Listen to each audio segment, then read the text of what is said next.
is witnessing Queen.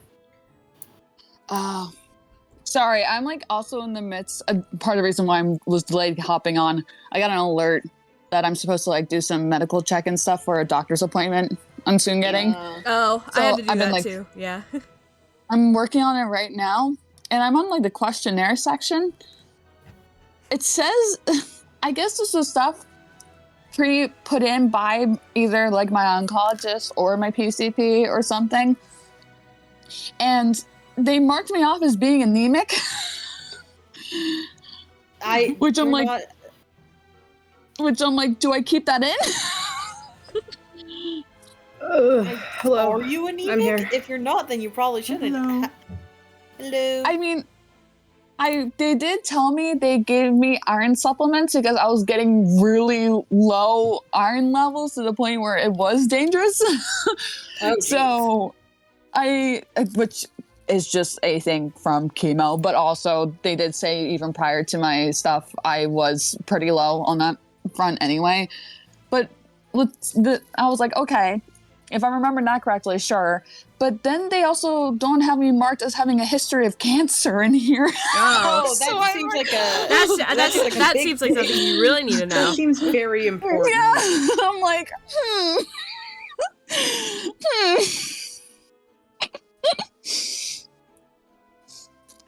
I'm just like, okay. What hospital did you go to? I'm not disclosing that. No, yeah, I know. There was a hypothetical. I'm not actually asking you. A good one, because they got rid of it, so...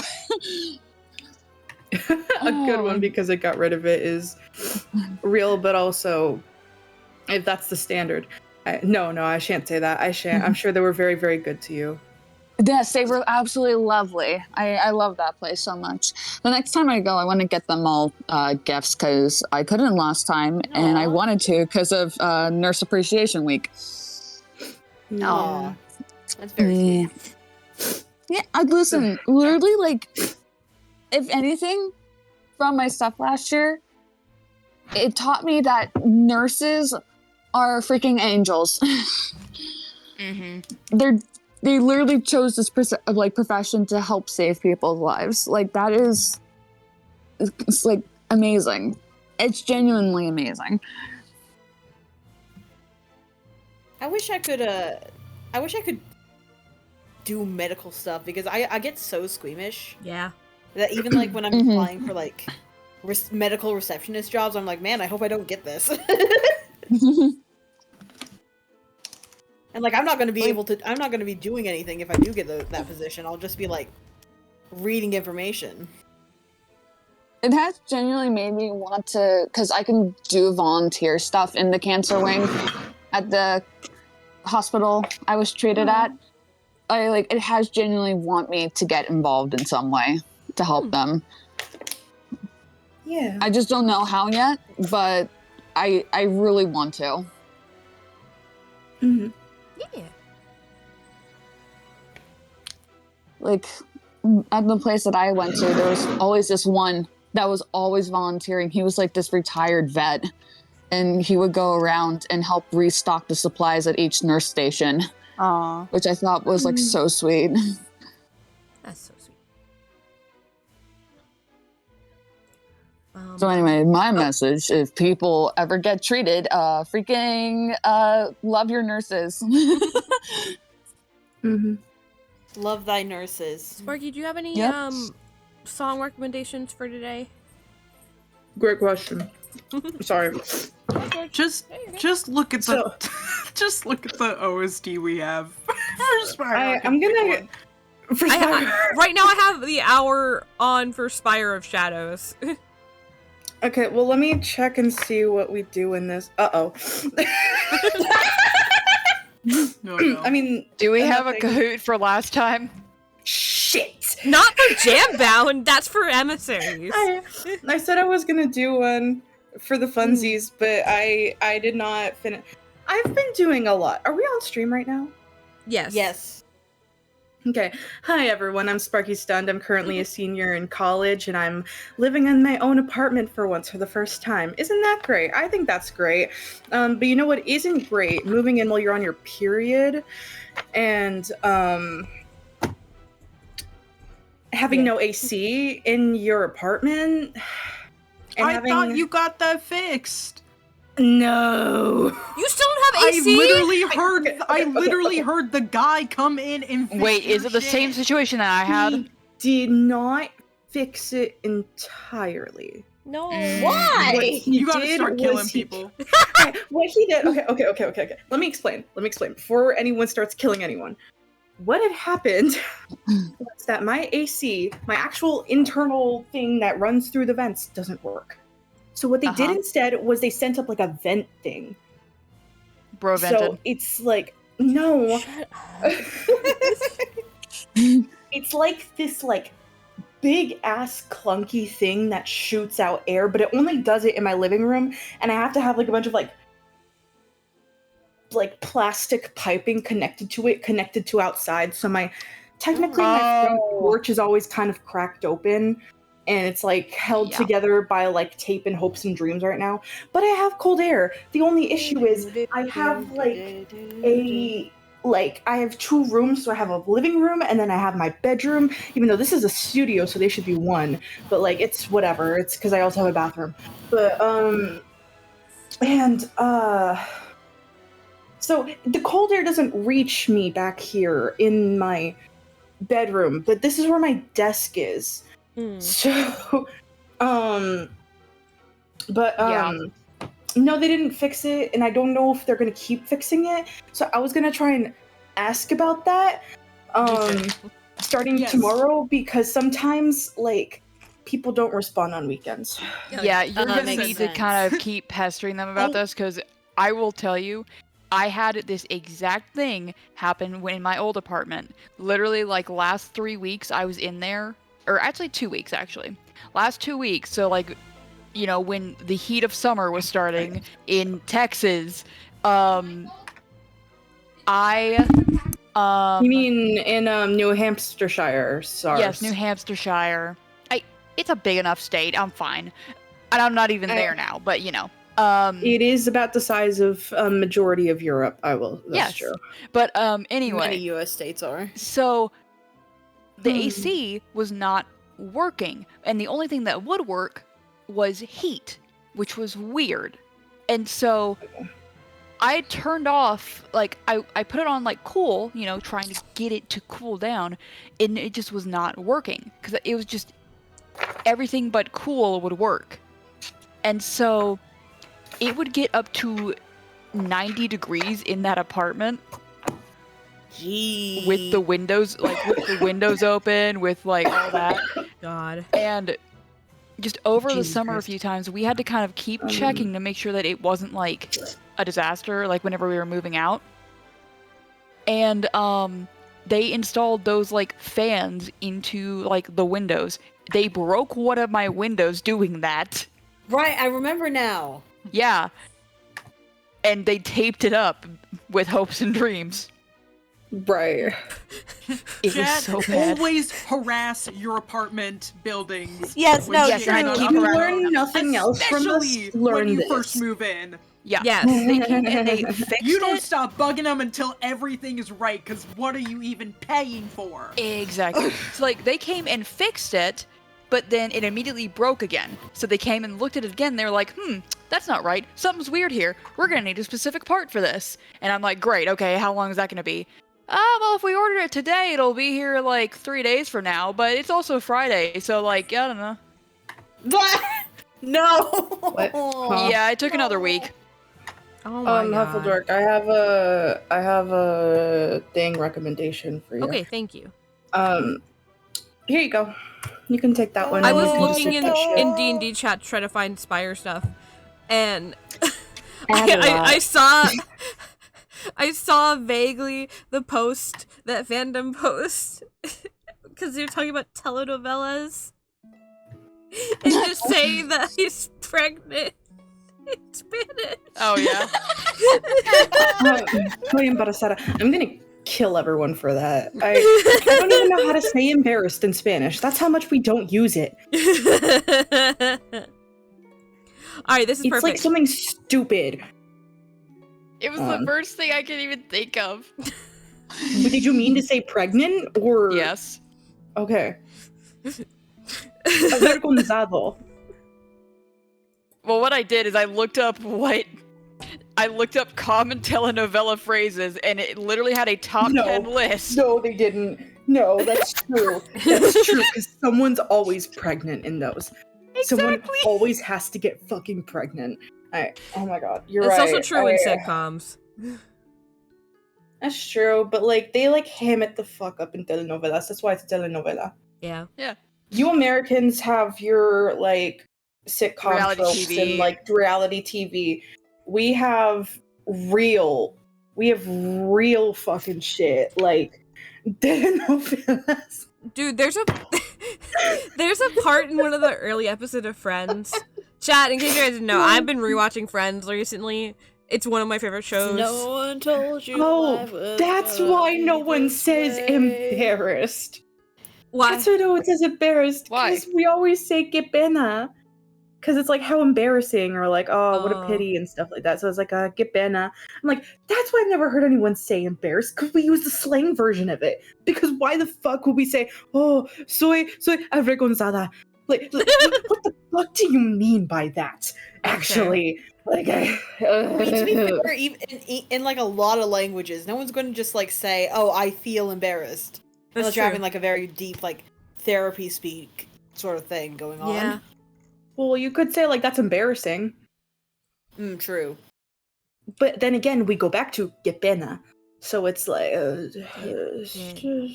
why do I have reading notes already? We're not going to pay attention to it. We're not going to pay attention to it. It's okay. It's okay. Everything's... Elegante. What? It's called posting. What?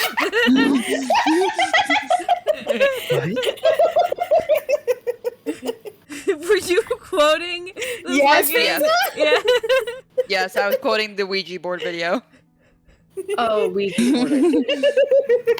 or Making the the Luigi pregante board? one. the Luigi board. Or yeah, the same vein as the Ouija board. What I mean, I'm the pretty sure it's the same. Perganon ant. It's the same guy. Yeah. Do you do I feel Literally- pregante? Do you feel elegante? Yes. Oh my god, we Can you watched wear Can You Wear wigs? Wigs with Cry the other day for the first time, and they adored it. It was amazing. Will you Watched have what? eggs? Do you wear wigs? Have Do you wear worn wigs? Anyway, Sorry. can you Was that tell we Friday? haven't done this? Yeah, it was on Friday. I never saw it. It was how we wound down. Yeah. Basically. All right, we ready, gang? Yeah, I'm ready. We Or also we do fun another fact, I didn't 3-minute get. ad real fast. Okay, we can do that. Okay. Just so I can tell you guys, I spent like the last like hour and a half trying to cook. It didn't end well. What did you? I tried to. Well, I didn't set anything on fire. I didn't burn anything. If My that's mom what you're burnt asking. my sandwich by accident. How? It was so How do you good. burn my a cake. It was a warm sandwich. It was a Philly cheesesteak. Oh, okay. Oh my god, I hate Philly cheesesteaks. Actually, I don't think I've ever It had was it. such a Then again, very I don't really specific like hate. It was just meat and I- cheese and a sandwich bread. I remember this specifically. So remember, I went to go like. No, I can't say that. Actually, we're on stream. I can't say that. I'll go type it out Okay. in main, and then you guys can In react Bitch Boy. accordingly. But I won't. Yeah, we don't stream bitch boy. That's right. Okay, so.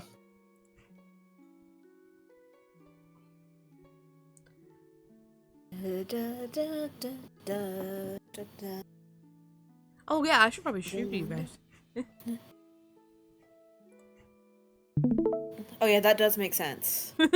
So you were saying that you didn't burn your dinner. I didn't, but I fucked up my sopa so bad. I was so sad about it. Aw. I don't know how I fucked it up so bad. It tasted like nothing, and it smelled like the ingredients, but it smelled a little bit too much like I don't know if it was the garlic. I don't know if it was the onion. It smelled off. And it tasted like Ingredients. nothing. So I was really sad about it. And then like the noodles were like really like they weren't Noodles? firm at all.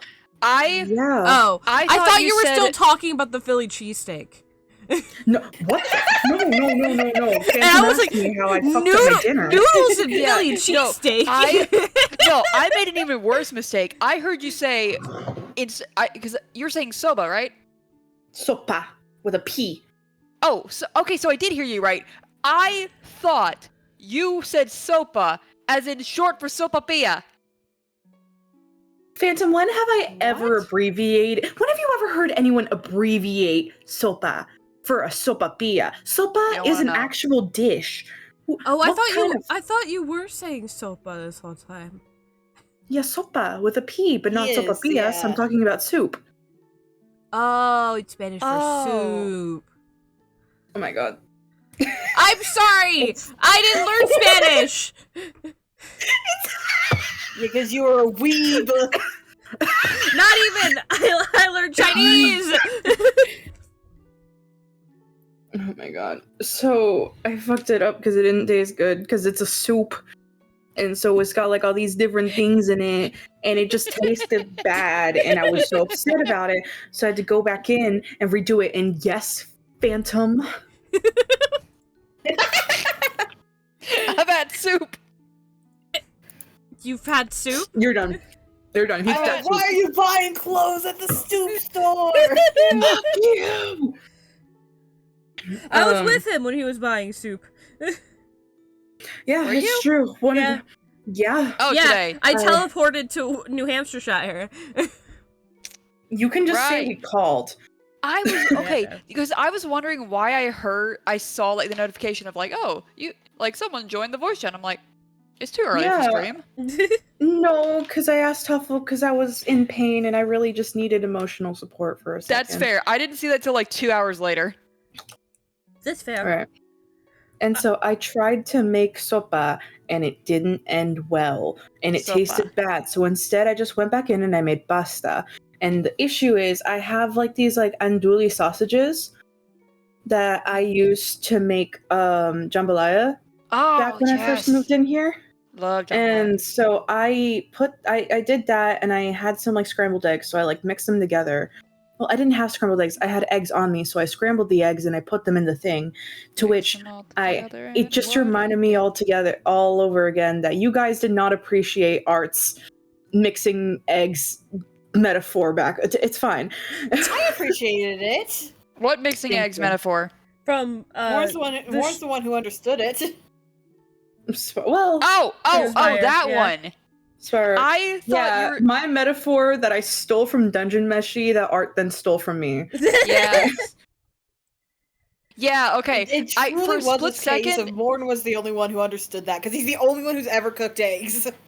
For a split- Not And true! Jax has never had- I'm sure Syra has, just probably not well. I have no excuse for Jax. Because you put the egg, you have the egg and the yolk, and then when you cannot put it, you can't split it apart anymore. For a split second, I thought you were saying as in like you didn't appreciate Art's metaphor back when we met like 5 months ago. What? Or 3 months ago at this point. No. Anyway, we're out of Okay. ads now. We have an hour. Okay, awesome, cool. Hi, everybody. Is arriving home. That's My fine. tongue hurts. Welcome back to That Jambound. is not- I'm sorry that we're a little everywhere. It's been a while since we did this. It's been a while. I'm like currently still in like fast-paced mode from like running around thinking we were gonna start at 9, which we might as well have because I took so fucking long. Oh, it's okay. So, Guys, my dad says hi. Hello, Mr. hello, Phoenix. Mr. Ninja Hi. Phoenix. Is Ninja your middle name, or is it, I mean, kind of, yeah. or is I it like kinda just, hyphenated? Because I have a hyphen in my name. It sounds It's probably hyphenated to that. me. People if we're going with the hate bit, me it's like probably that. that. People hate me because I have such a long last name, and it's all Mexican, so they can't fucking understand it. Well, they're pussies, like- so like, grow up. Anyway. I can't say that. That will give too much away, and we like keeping our Tifo, how do you say your name again? Anonymity? Thank you. We like keeping our anonymity here. We So. do. They're right there. They're at the end right there. Hello. Hi, Tifa. So anyways, here's the road plan for today. The road map. The last thing I remember is there was a one-night stand. Sort of.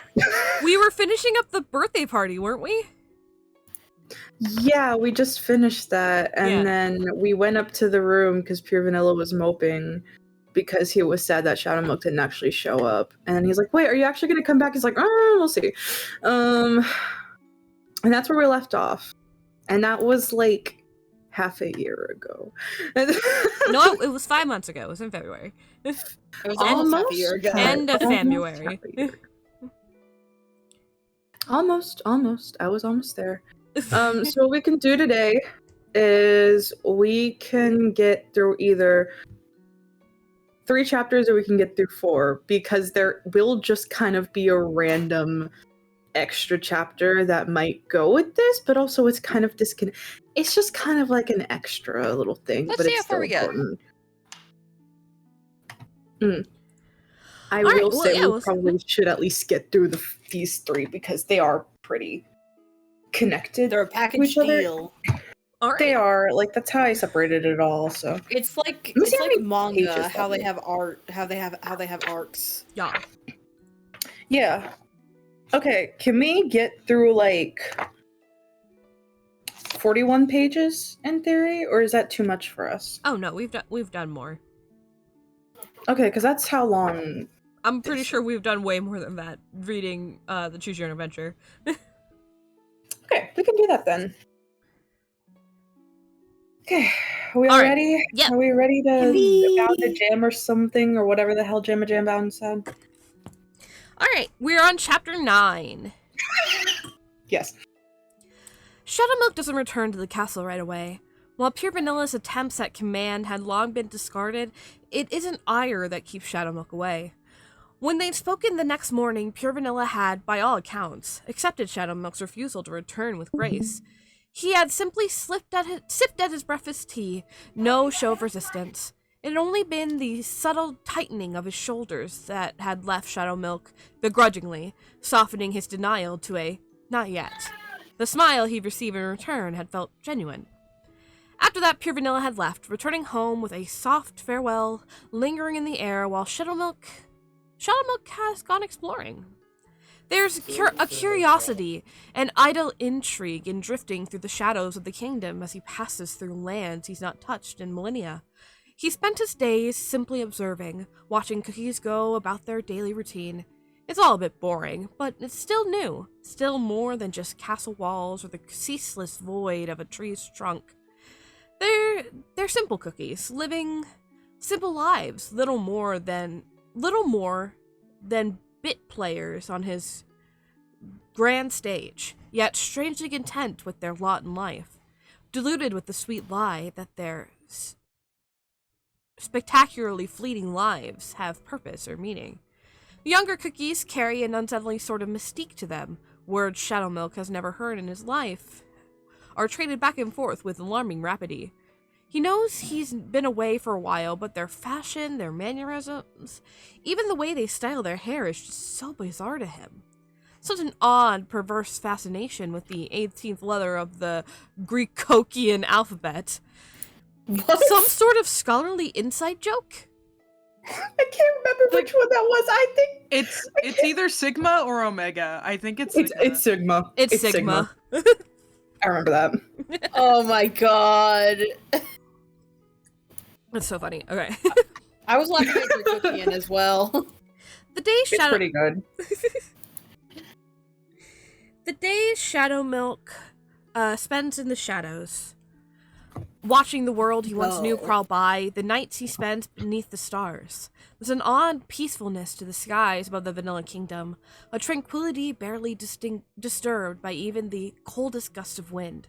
High above the treetops, Shadowmilk will find himself lounging on his back in midair, arms behind his head as he watches the stars slowly drift through space. He hadn't had a good view of the sky from his prison within the tree. The small cracks in its wood, the fleeting glimpses through silver chains had been little more than hazy outlines of faraway fairy cookies and their detestable, shining forest. No one had come close enough to truly see or hear in full. No one had dared to. The only face he remembers clearly is Elder Fairy Cookie's cold, remorseless stare, and that is a memory best left forgotten. 3 moons rise and set as Shadow Moon wanders the land. There's no aim in his journey. Huh? You said Shadow Moon. I just Shadow Moon. Oops. Shadow Moon. Shadow Moon. That's their fusion. I was gonna say that's Moon's new name. Enter this fucking edgy phase.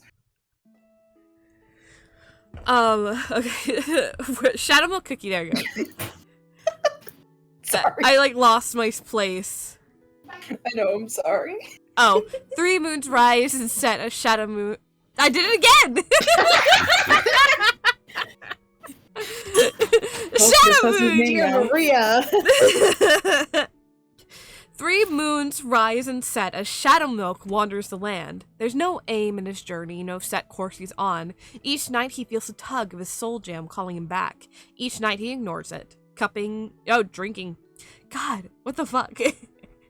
Each night he ignores it, drinking in crisp air and free, open skies.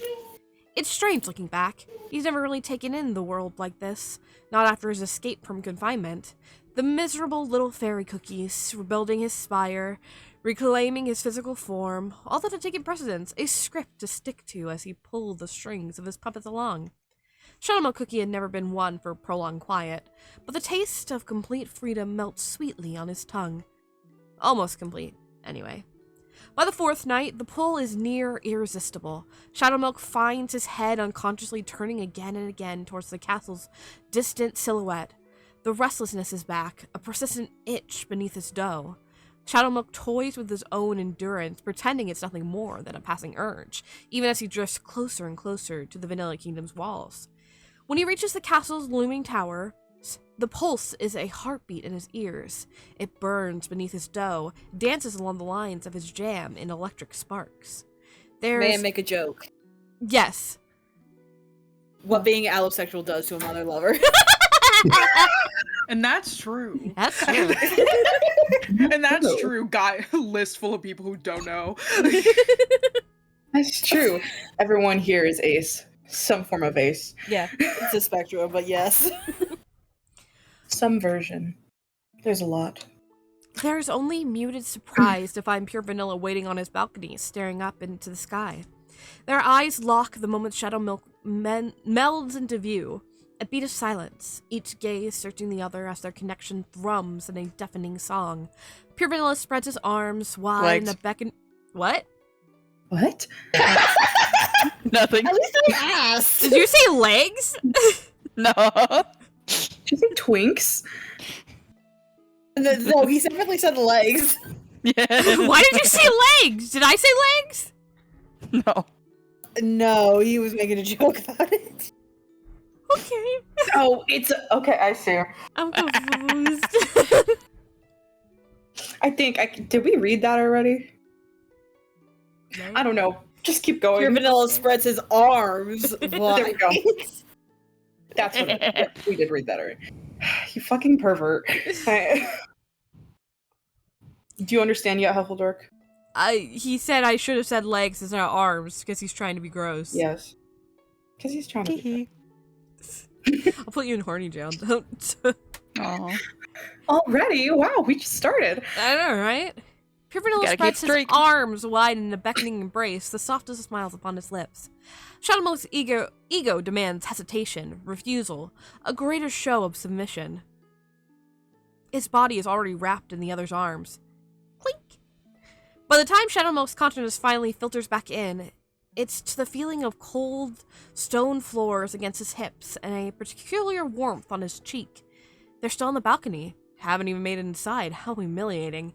With Pure Vanilla on his back and Shadow Milk half draped on top of him, arms folded and cheek resting against the other's chest. Dimly, Shadow Milk notes that there's a gentle hand stroking through his hair.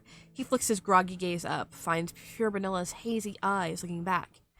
Judging by the other's vacant expression, Pure Vanilla feels just as blissed out as he does.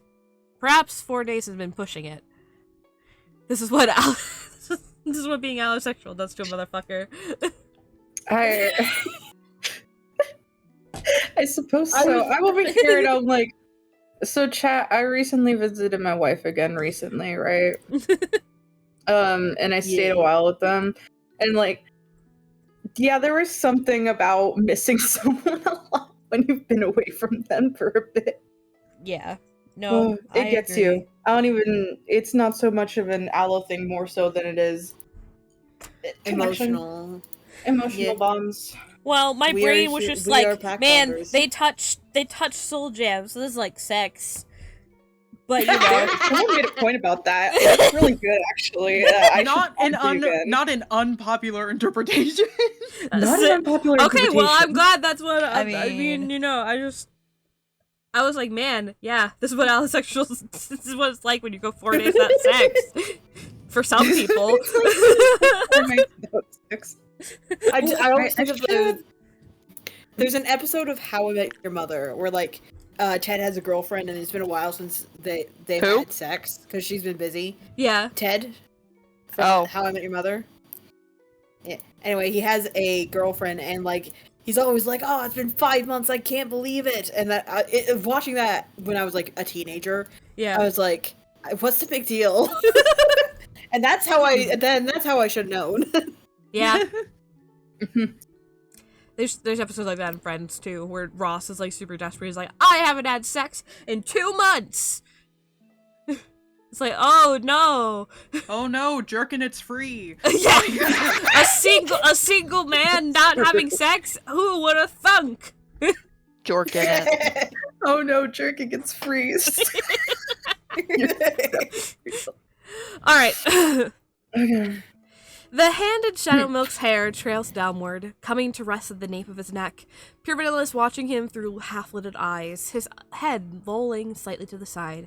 There's a contented sigh, a low exhale that Shadow Milk can feel with the rise and fall of the other's chest. Pure Vanilla's dough is warm against his cheek. Did you have fun? An inane question, and one Shadow Milk is far too disoriented to answer. He offers a half-grunt in reply. The hand on his neck assumes its mistrations, rubbing small circles against his nape.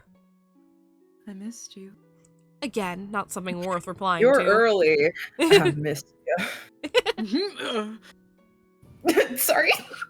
Hades Town! I still need to go watch that. It's so good. I love Hades Town. Again, not Sorry. worth. No, you're good. I don't want to go cry alone in a theater. That's my thing. I cried alone in a theater. It That's was really true. nice, actually. Okay. Maybe I'll go after work this week. Well, is it? I don't think it's still in theaters. Is it not? Oh no. You might have to check. Some theaters extended it, but I don't know for how long. I swear it was only like a small extension though, for like only like the end of the weekend for that point. Oh no. But I could be wrong. I could be wrong. I mean, I know Some might have it. It might come onto streaming, hopefully. It is. Yeah. Apparently, it's gonna come out on Prime. Hooray! Okay, so no big loss. Besides movie theater popcorn, but I can make that at home. You can cry in the comfort of your home. I do prefer that. In the comfort of your own home. It's a home theater system. Cry whenever you feel like it here in the home theater system. Here, right here. All you could. What sort of Nightville ass bit were you doing? No, he was quoting the Croods, I think. Here, right here, all your needs will be. I'm hungry and I'm mad at it. Okay. Wait, shit! Did I lock my door? Carry on. 1 second. I'll be right back. Okay. Oh my god. Carry on. That's roadkill. I feel like your bad joke meter hasn't had a good quota lately, and so now you're just spitballing them off. Yeah. Oh my god. Yeah. Yeah. I'm going crazy. Yeah. It's a little too much shuffling around here for my like. I see.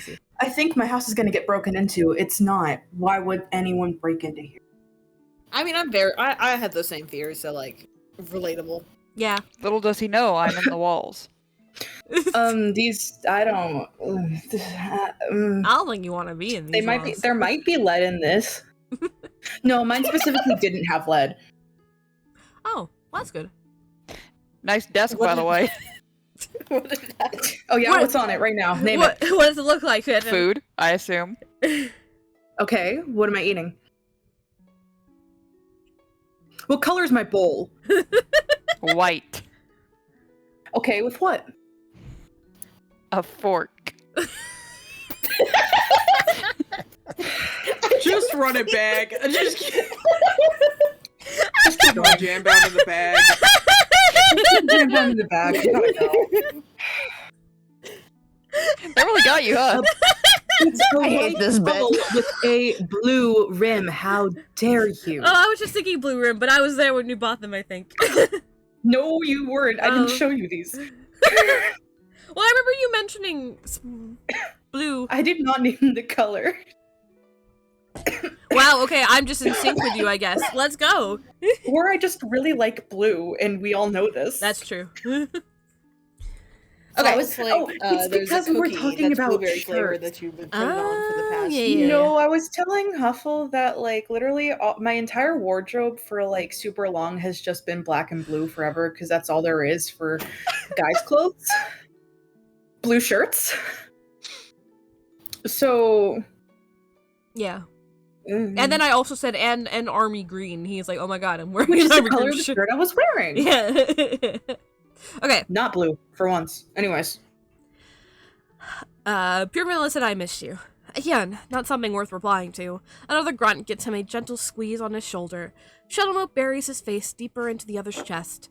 He doesn't care. He doesn't care that it's Pure Vanilla he's resting against. Doesn't care that it's just the afterglow of their connection making them feel half melted into the floor. He just wants to lie there forever, letting the cold night air soothe the fevered feeling in his jam.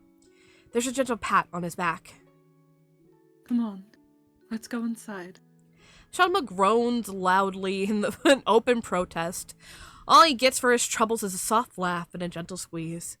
He doesn't really focus on much after that. There's some shuffling of limbs, some dragging and lifting as he slumps limply. Oh, lifting. I was like, wow, limply in the same sentence twice next to each other. That doesn't sound good, but I said it wrong. Some dragging and lifting as he slumps limply. Petulantly in the other's arms. He is gradually, carefully manhandled over the bed, something Shadowmilk only hazily takes notice of when there's sheets being tucked up to his chin. He grumbles, still protesting the treatment as the covers lift and Pure Vanilla settles in next to him. Yes, yes. An amused chuckle, the feeling of Pure Vanilla's hand brushes through his hair. Go back to sleep. Shadowmilk's eyes flutter, the instinctive pull to disobey sparking briefly before being smothered by his own fatigue. 4 days really had been pushing it. Oh. Pure Vanilla remarks, and why is he still talking? I should mention... That was good delivery. The staff has returned. If Shadowmilk had the energy to roll his eyes, he would. Why is this something Pure Vanilla thinks he cares about? Shadowmilk turns to his side, putting his back to the other. His eyes slip shut in full as pleasant darkness overtakes his senses. There's a flicker of something, the weight of the bed shifting slightly. The gentlest brush of touch to his cheek that registers before Shadowmilk's consciousness shifts away in full. It had almost felt like... No. He must have imagined it. Of all the ways Shadow... Cute.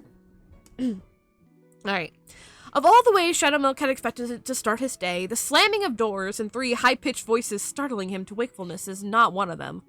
He all but bolts upright in the bed, vision glazed and disoriented. A series of rapid blinks and a sharp shake of his head follows in an attempt to clear it. He rubs his eyes, turning his head towards the source of the noise, to find 3 identically sized, identically shaped cookies, dragging Pure Vanilla out of his bed. They're small. This is why I said yippee. I knew they were coming. I love them. They're small. Smaller than, Coochie Dotty Cookie. Did I say that right? Not even close. Yes, I think why so. such hesitance? Oh, okay, Coochie Dotty Cookie. It's Italian. Oh, I'm Italian. It works. You're a lot. You're a lot. Sorry. That's a way of saying that. You're like, oh, I'm a little bit German. Oh, I'm a little bit Irish. Oh, I'm a little bit Italian. Like I'm specifically not Irish. I know that. Shit. Scottish. You're Scottish. I'm Scottish. That's pure. I know that's what you meant. But the way that you said it was just like so exhausted, like, you're a lot. No. And I'm like, are you sick of my white shenanigans? Yes. Yeah, dude. No, I don't. No, it's fair. Okay, you can mean it because I'm right here for you. Okay, you can mean it.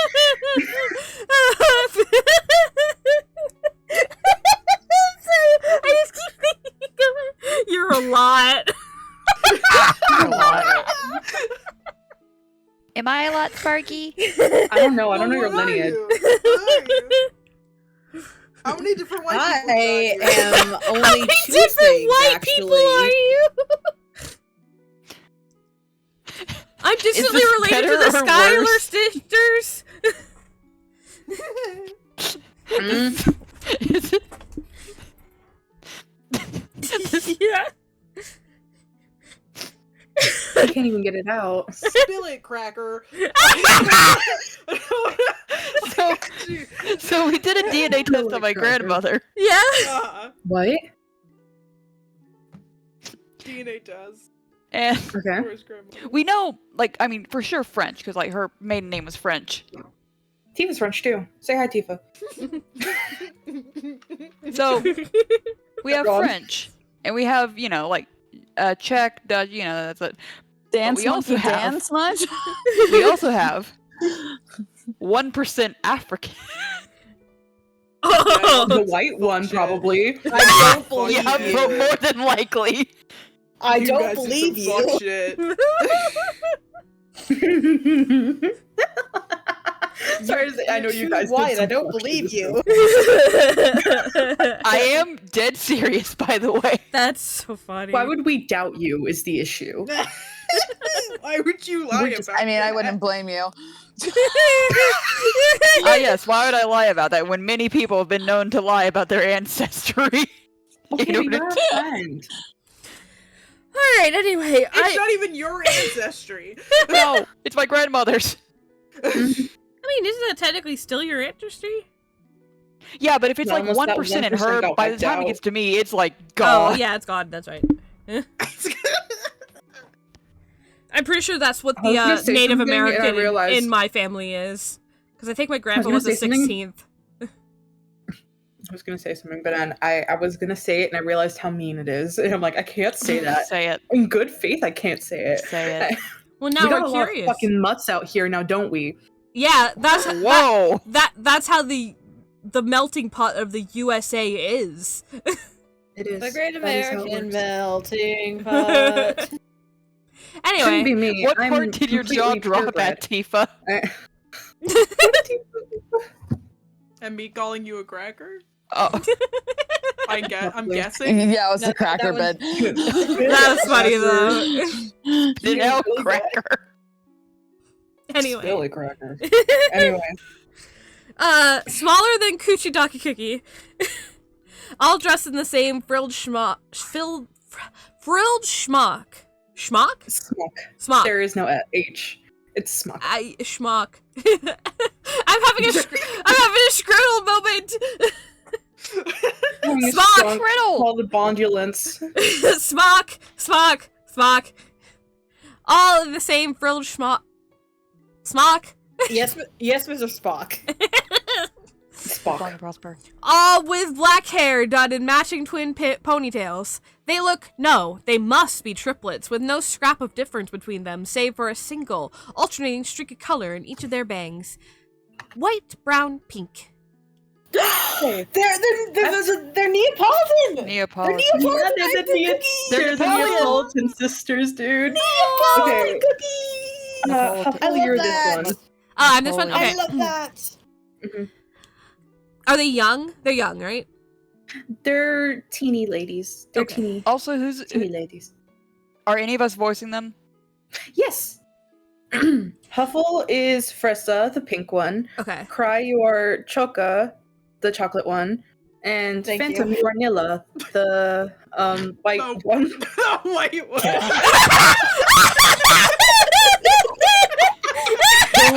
I could hear the moment it registered.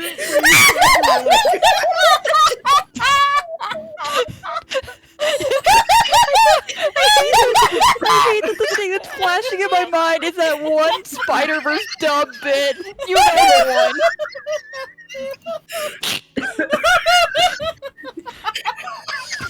We couldn't have planned that any more perfectly. And the thing is, it wasn't even planned. You're the white one. Okay, I gotta read to figure out where that line is. Okay, so they're not like kids. They're like what? They're what? just young. Okay. Young. They're just young. Young They're adults. not girl. Okay. Not like children, because they still have a job. Okay. Come on, But- up. The one with pink in her hair is clapping her hands sharply in front of Pure Vanilla's face. Sir, you've got a busy day. No lollygagging. Pure Vanilla lets out a soft murmur of his own, completely unintelligible. The other two give a sharp tug, hauling him out of bed in full. Shadowmonk sits there, staring blankly as the three usher the man over to the mirrored dresser. They tug him down, forcing him to sit, and the one with the brown streak picks up the brush, immediately getting to work while the one with white hurries over to the wardrobe and flings it open. Come on, let's keep it moving! The pink one's bustling around Pure Vanilla in circles, tugging the sleeves of his bedclothes. Off! Nilla, hurry up with his robes! Here. The other cookie, Nilla, returns with a fresh bundle of clothes in her arms, all neatly stacked and pressed. Chaka, have you seen his crown? Table. The one with brown in her hair, still dutifully brushing through Pure Vanilla's flowing locks, tutting as she does. Goodness, so many tangles. This was so much easier before. Thanks, Fressa. Yes, go grab his tea. The pink, Fressa, Shadowmilk's getting the hang of this, dismisses her sister with a sharp wave of her hand. He'll be useless all day without it. Then she reaches up, snagging her hands around Pure Vanilla's collar, yanking it down. Shadowmilk's mouth drops, quickly averting his eyes as Pure Vanilla is disrobed right in front of him. Cookie abs! Cookie back. I don't He's think not he has facing those. towards him. So Cookie back. dough. Cookie dough. Cookie dough. That cookie dough. Cookie dough cookie. You want that cookie so that's the entire I like want that if you cookie had to so bad. sum up Jambound in one phrase it'd be he wants that cookie so bad. I Yeah. know someone else who wants that cookie. Who? Later. Okay. Okay. Okay. You have to remember then, white boy. There's more chattering, more back and forths that Shadowmilk tunes out as he dutifully stares at the ceiling. By the time he dares to glance back again, Pure Vanilla is fully dressed. He even has a steaming cup of tea in his hand as he languidly sips as the three usher him towards the door. Come on! Fresca's got him by the hand, tugging him forward as her sisters pushes back. You're already 7 minutes late. Stop dawdling. Pure Vanilla's eyes are still closed, the scarcest of fluttering as he glances backwards and offers Shadowmilk a small, sleepy smile before he's abruptly shoved through the doorway and out of sight. Shadowmilk continues to stare, disbelief swirling in his mind as the other two cookies sweep from the room, until the white-haired one, Nilla, stops in her tracks. She swivels, meeting Shadowmilk's surprised stare head-on as she openly looks him up and down with a considering gaze. I know what you are. Her brow then perks, giving Shadowmilk the most blatantly judgmental look he's ever seen in his life. Literally. Of course it was the white one. Yeah.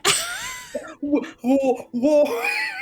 Then she turns on her heels, swiftly shutting the door behind her and leaving Shadowmilk alone and utterly baffled in the now silent room.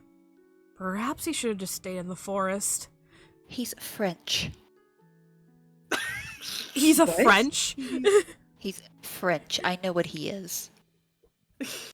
It's not the fact that he's gay. French. French. Alright. Turns out the staff returning is something Shadowmilk cares about. A lot. The castle, once a maze of empty, echoing corridors, is now bustling with life. Or bursting with life. Shadowmilk's favorite shadowy nooks are gone, obliterated by curtains being thrown wide and cookies fitting to and fro, mopping, decorating, and dusting. Everywhere he turns, there's a new set of eyes on him, new faces that either regard him with idle wonder or quickly avert when he snaps his own blameful gaze to them. They curtsy, they bow, they hurriedly duck out of his way as he floats through the hallways with increasing agitation. Sure, he knew Pure Vanilla's castle would house some servants, but isn't this a little too much for an abdicated king? It's not really for me. Shadowmilk has found Pure Vanilla several hours later in his study, bent over his paperwork with the same mug of tea in hand. There's a lot of hosting that goes on here. Governors and mayors from different provinces, townsfolk, whomever. They hold all sorts of political conferences almost daily. I think the location helps increase the significance of the meetings in their eyes.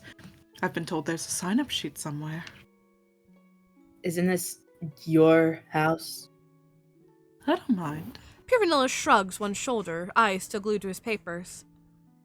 I only need the one room.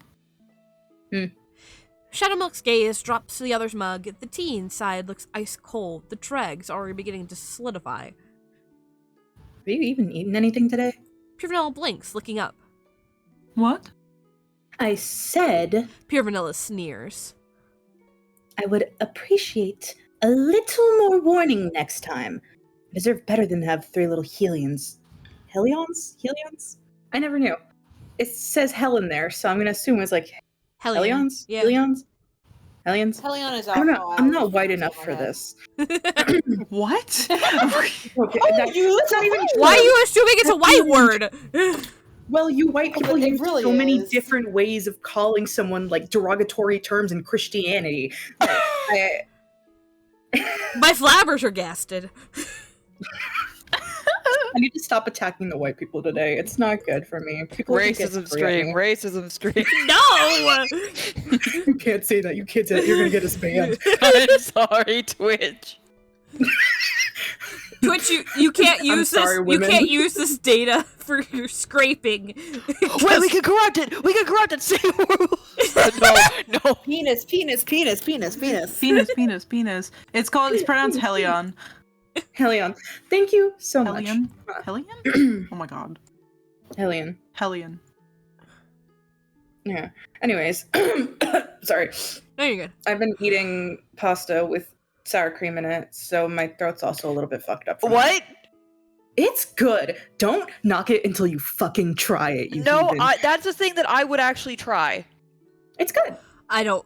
Why? I hate sour You've opened cream. my mind. Oh no.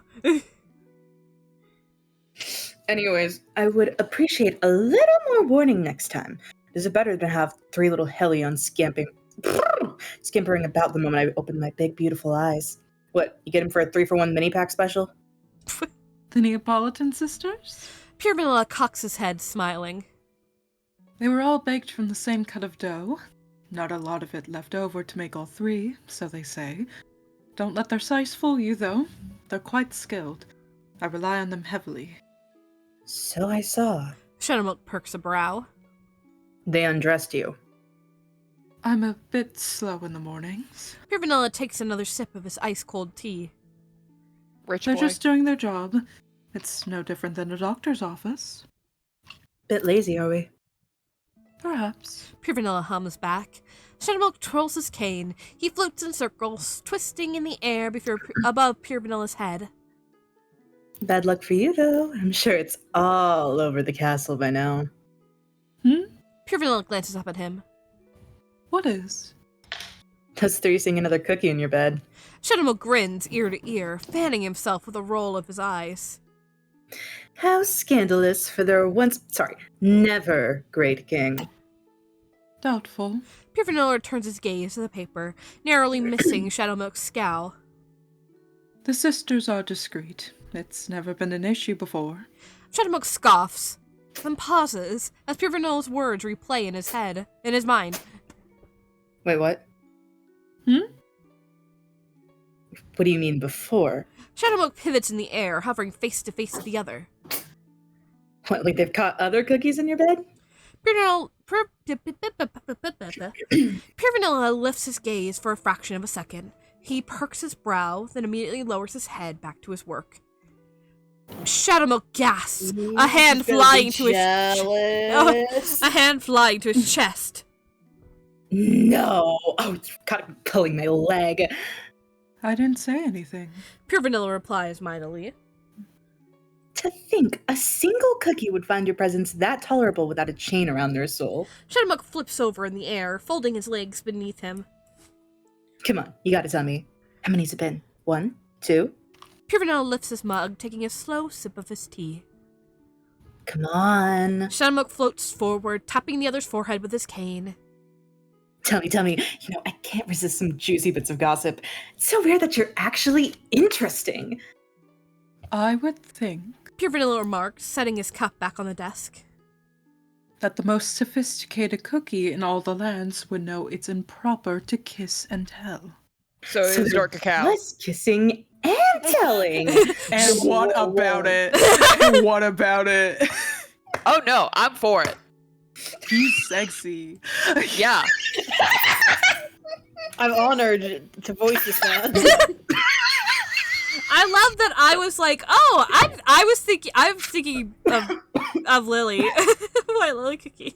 Honestly, No, he's I not wanted your Lily ever. to Every single ancient. He's had a fling with every single ancient. Like, I can, Yeah, Genuinely, Weirdly I enough, can I see can that. see him having a fling with every single ancient except for Hollyberry. And I don't know why. Hollyberry especially, actually. they're not the ancients because they were a team together. They're the ancients because they're a polycule. They're the most And ancient that's polycule true. out there. And that's true. It's almost Dev no. sisters told me themselves. I know. Yeah. I What, see what, what? Hollyberry being so What? busy and on adventures constantly that I don't see the time. I just see now Holly what? Berry as being I so was- lesbian that she's not interested. That's also Well, true. She you had clearly remember children. Taya. That's true. You're right. I forgot about She that. also had children. She's so pan. My pan-coded queen. Yeah. Anyways, never. Art, what were you gonna say? You have to say it now. You have to say it now. Yeah. I was just gonna make a joke that's like, this is the case with Elion and his old adventuring party. He only had a fling with one. He only had a fling with one, and it was the dark cacao. Fuck yeah! Oh, Hangul, I can't wait for you guys to learn little bits and pieces about the ancients we made. Hangul is so funny to me, dude. All right, where the hell were I'm we? so sorry he got cucked. Anyways, my bad. That's later. Anyways, So there was kissing and telling. kissing. Shadowmilk ducks his head, grinning ear to ear as he leans in to block Pure Vanilla's view. My, who knew you had it in you?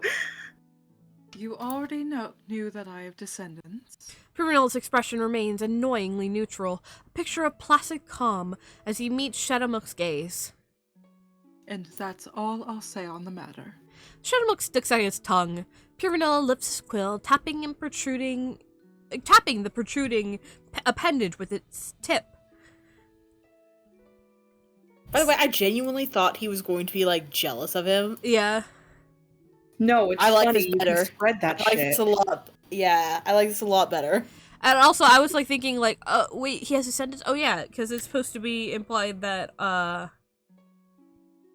custard cream. Custard. Is his Custard grandson. cookie. Yeah.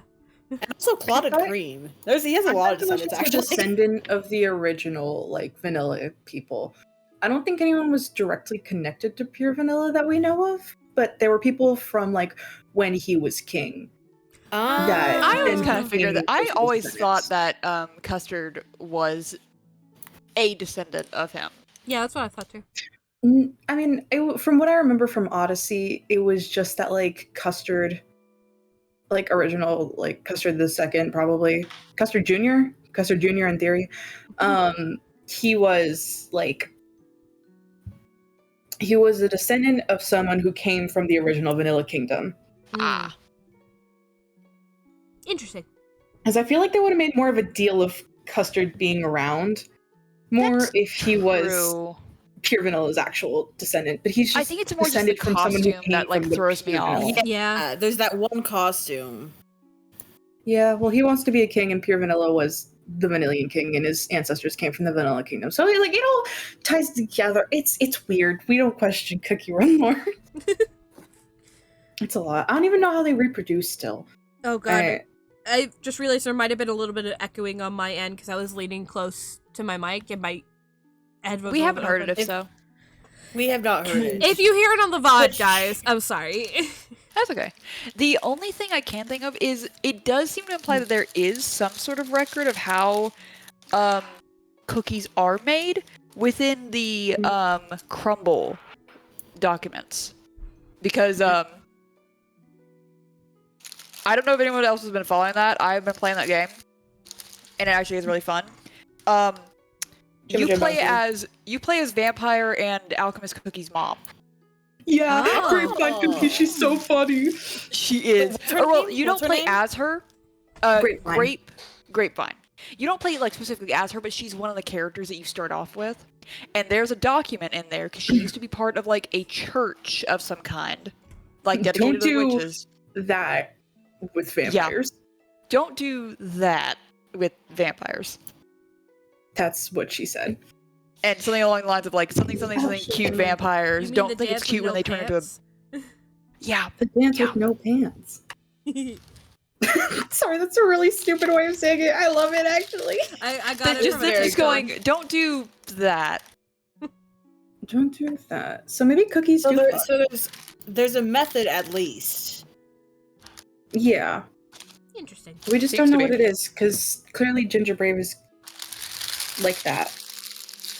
I gotta Ginger wonder Brave in is an this orphan, story. yes. In this story, what in the world would Ginger Brave think of this?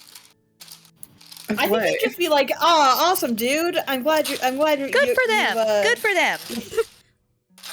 I'm glad you're giving him a second chance. Everyone deserves a second Man, chance." those guys are gay. Good for them. Good for them. Ginger Brave knows to mind his own fucking business. It's okay. Well, I'm gonna go sacrifice myself now. Oh, god damn it. Again. Not again. Man, No I fucking really again, didn't catch dude. up. This is why he's on the kin list. This is why he's on the Jackson kin list. Him, Jackson, every other self-sacrificing character out there, then, if that's what we're drawing the Hey line. man, you would love Oz Bezarilus. Specifically, God. specifically, Ginger Brave just What? gives his vibes because just the brave Dude, of Oz heart, is- dumb of. Correct. I should go on the kid list. I should go on the Jack's kid list. For real. Who is Oz? From Pandora from Hearts. Pandora Ah, Hearts. Pandora Hearts. I need you guys to read it because Oz and Jax would get along. They totally would. Yeah. Anyway, sorry, I'm just Yeah. thinking about my favorite manga of all time. Everyone needs to read it. My favorite game. Anyway, I'm gonna go on mute while I eat my dinner. Love y'all. Okay. If I need to Wait. voice anything, let me know. Where the hell were we? Okay.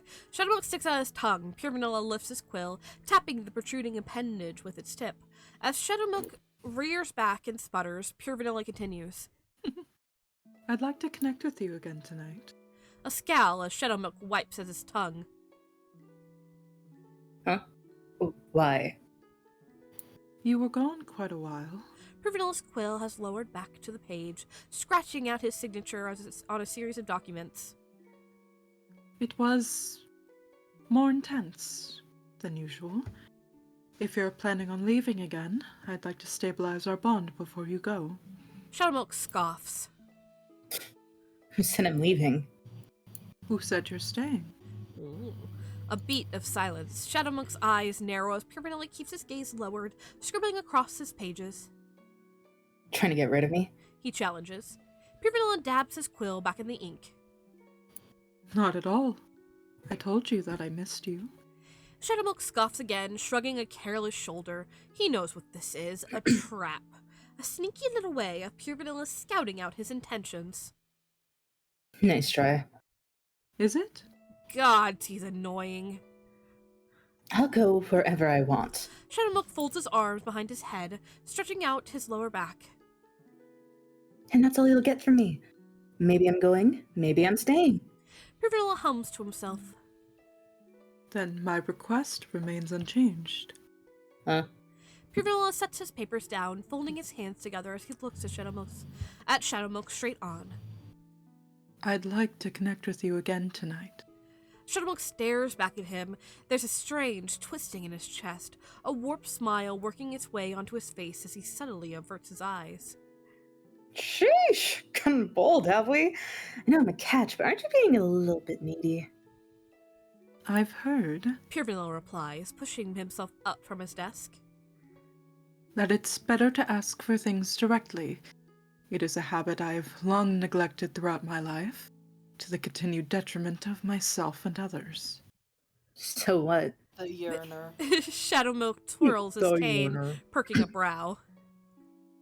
You're gonna go. Please don't. Oh my god. Sorry, I felt my phone buzz and I thought my mom was gonna call me or something. I was like, oh my god. No, it's not.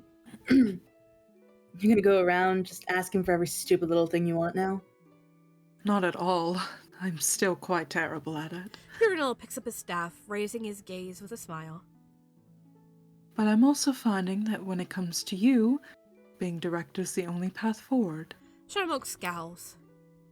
And if I still say no? Pure vanilla tilts his head with a look of impolite incredulity.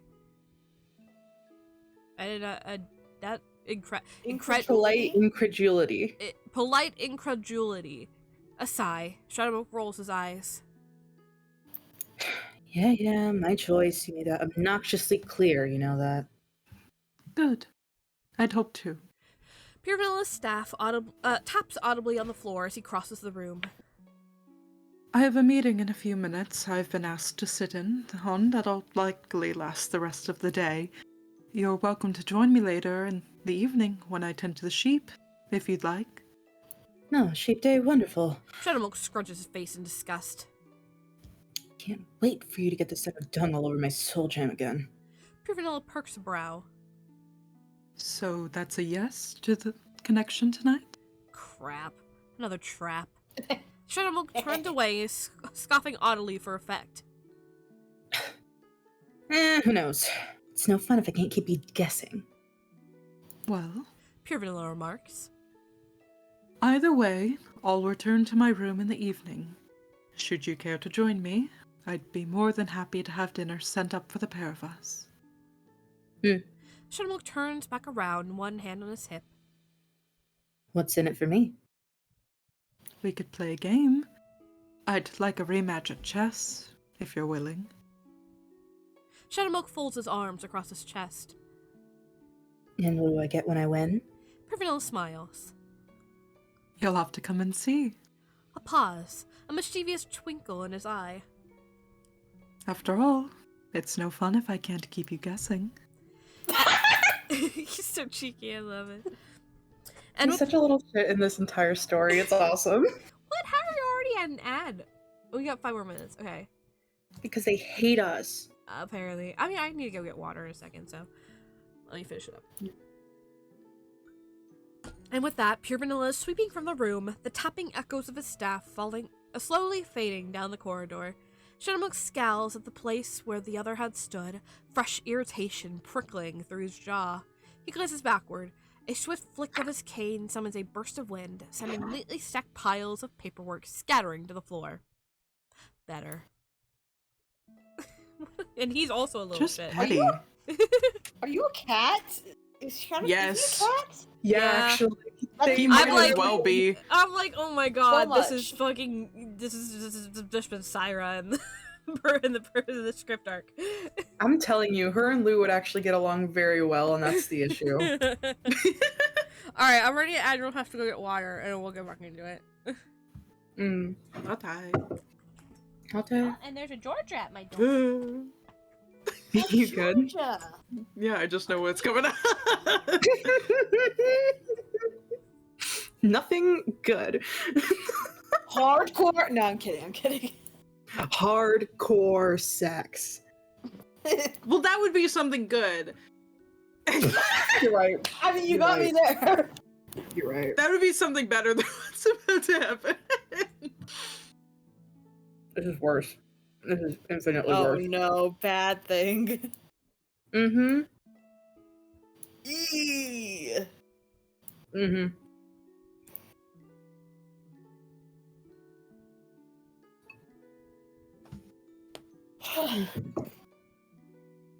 No, something my I sister just AJ Hmm? is moving out into her own apartment.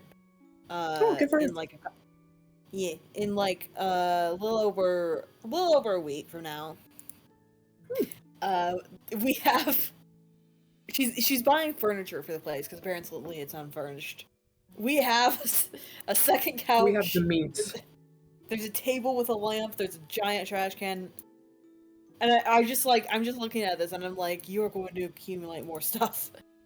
Oh, yeah. It's a bed. No, you don't. Not if you live that couch life. Unfortunately, the couch she bought is not comfortable for that. Oh, then what's the fucking point of the couch? I have a Sitting, futon. I guess. I have a futon that like pulls out. It's a pull-out bed in theory. You know, actually, AJ has kind of been sleeping on a futon regularly for like years now. And you know I what? don't That's a think she valid likes choice it. for some people.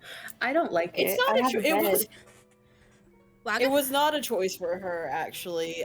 What she has is she has a bunk bed, and the bottom half is a futon. Well, yeah. But she doesn't want. In theory, It's a double-decker couch. in theory, the futon folds up. Emmett into a should also be sitting on the Jack's place. pin list. Dang it, you're right. Oh my Literally, God. if we're just going for vibes, you should also be on there for the vibes. Oh, Emmett? Mm-hmm. Yeah. Yeah. Oh my god, wait, Anyway, he's in voiced by Chris Pratt theory- then. Yeah, Oh, no. I was about to say, would that imply that Jackson would be voiced by Chris Pratt? And No, I think that it's no. it's That's kind the of funniest shit. I refuse It's to a let me, Jax be Jackson Stormfell. No, that's not the voice. I refuse to let him be poisoned by fucking Chris Pratt. Who is a Pratt. He's a rat. He's a Listen, Chris he Pratt. plays a average Joe idiot pretty well. Yeah, but he's also Because that's his voice! he's also like Yeah, exactly. homophobic and awful and Christian. So Radical Christian. yeah, like the And then bad my kind, mom got me like the cool. bad kind of Christian. I'm getting some milk and I just heard, and Christian, like, I literally went from, like, back rows in my kitchen. I was like, Huffle, you can't say that. You can't be talking like that, white baby. We've said on this channel before that we're gays against God. Have we? I spilled milk all over me. That was ages ago, yeah. The milk is fighting back. This isn't good. Hold on. I can send the updated list at the moment because there have been some updates.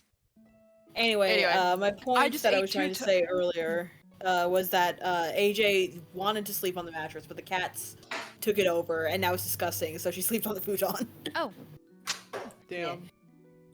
I just ate 2 tacos with 2 hot sauce packets each. Wow. Ooh. Okay. Baby, what do you want us to say about that? I thought it was funny. Hang on a second. 2 marshmallow. Marshmallow. Thank you, Sparky. Sorry. What I'm is so glad- happening in your kitchen? I'm back in my room. I accidentally spilled milk in here because I just set the mug down because I didn't want to carry it over. Because I'm lazy.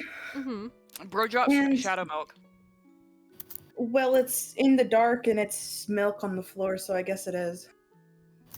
Sounds It's right. just worse because I don't have a trash can in here. I should buy a trash can for here. You should really. I really need one. I mean, because I have Anyway, 2 here's- trash cans. I have one in my bathroom. I have one in my kitchen, but I need one for my room too. So here's the updated list. Uh-oh.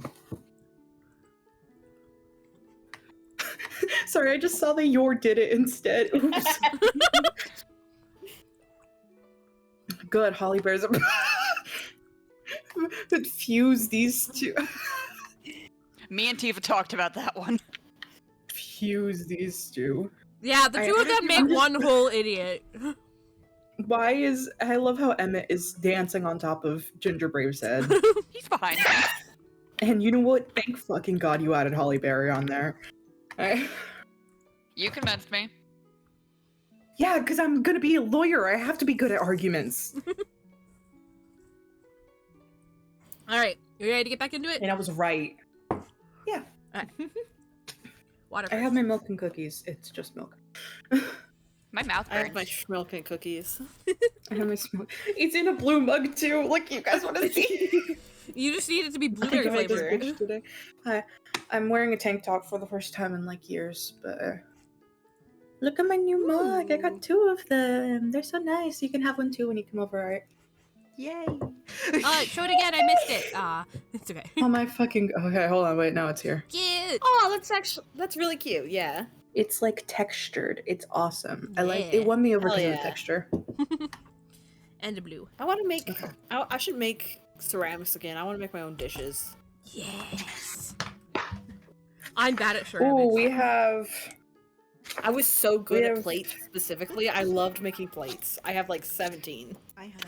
We have a few more pages for this chapter. I just remember that one of the only ceramic things I remember making is I did make a square teapot, but I have no idea where that is. And then I also made a vase that I was trying to base off a swing dance dress, but I very overly modeled the boobs. And now I'm just thinking, like, how did I not know I was gay? Right. I made that like sophomore year of college. How did I not know? Sometimes we are don't know crucial things ginormous. about ourselves. And she has They a come to cinched you when waist. the realization comes to you when it's time. So did Jessica Rabbit do anything for you? Oh, she did No. for me. Holy God. No. me too. I've never watched the movie all the way through. That's fair. I feel like a part of the end would Mm, probably yeah. scare you. Yeah. Yeah, it would. Yeah, Oh god, I don't even know what you're talking about. I vaguely know. A I'm trying to villain dies remember. in a way that's very cartoonish, but also in a human way. Oh yeah, Very no, horrific. I would hate that. You're right. I would hate that. Honey! Hi, honey. Okay, back into it. Okay. First open my door, but the puppies are gone. So. No kick counts. Honey, thank Okay. you very much. The rest of the afternoon passes slowly. There's far too many cookies about for Shadowmilk's taste, too many servants and dignitaries and alarmingly bushy mustaches bristling back and forth everywhere he turns. The slim shadows along the ceilings of brightly lit halls make for poor vantage points. There's hardly any fun in twisting carpets from the underfoot if Shadowmilk has to peer and squint and glints their gasp of shock. He reverses his gravity a few times, always a crowd pleaser, but even that loses its charm after watching what feels like the 100th squawking dignitary flail about in the air. He snags an apple from the kitchen, leaving behind the startled shrieks of the workers as their spaghetti rears up and roars, and slips from crack to crack through the upper echelons of the castle.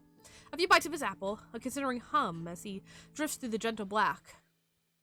With little else left to do, the lingering proposal of crushing pure vanilla yet another game of chess does hold some small amount of appeal. Not that he'd be telling the others that. When Shadowmilk resurfaces within the other's room, it's an empty chamber. A quick glance outside confirms that the sun is well on its way past the horizon. If Pure Vanilla intended to return by evening, he's well on his way to the cusp of night. Unfortunately, his lack of presence led to one unfortunate conclusion. He's still with the sheep. Gross.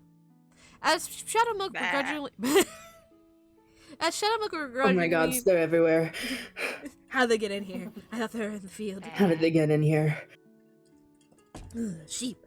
The sheep. I always want. I feel like these sheep would probably smell good though, because they're like cream. They're cream sheep. Anyway, As Shadowmilk begrudgingly drifts through the open window, a stray breeze wafts past his face, fluttering the curtains and the papers strewn across Pure Vanilla's desk. Shadowmilk's gaze drifts to the ladder. A small spark of curiosity flickers in his chest. There's likely to be little interest among the letters, just tedious documents and proposals for the other to scribble through. Though, on the off chance that there was even a scrap of something more, well, it's not like Pure Vanilla's here to stop him. Shadowmilk Shadowmilk floats over to the desk. A flick of his cane and the papers spring up, circling around his head as his eyes scan sharply over the letterheads. A request for a new bridge, an engagement announcement, some drivel about road repair, nothing of interest, all about as boring as expected. Shadowmilk glances over a few more letters, raising his cane in preparation to discard them, when a blackened wax seal catches his eye. The symbol of the Dark Cacao Kingdom stares back at him. Shadowmilk snatches the envelope from midair. The rest of the papers tumble to the floor as Shadowmilk deftly tears the seal, dropping the letter into his open palm. A hasty unfolding, a wicked grin as Shadowmilk yanks the paper towards his face. It's 4 sentences long. The grin fades almost immediately, replaced by a disbelieving scowl as Shadowmilk scans the paper thrice. He's known Dark Cacao Cookie was curt, sure. His second least favorite of Pure Vanilla's merry band of fools, but this was... Who's his least favorite, then? Pure Vanilla. Who do you think?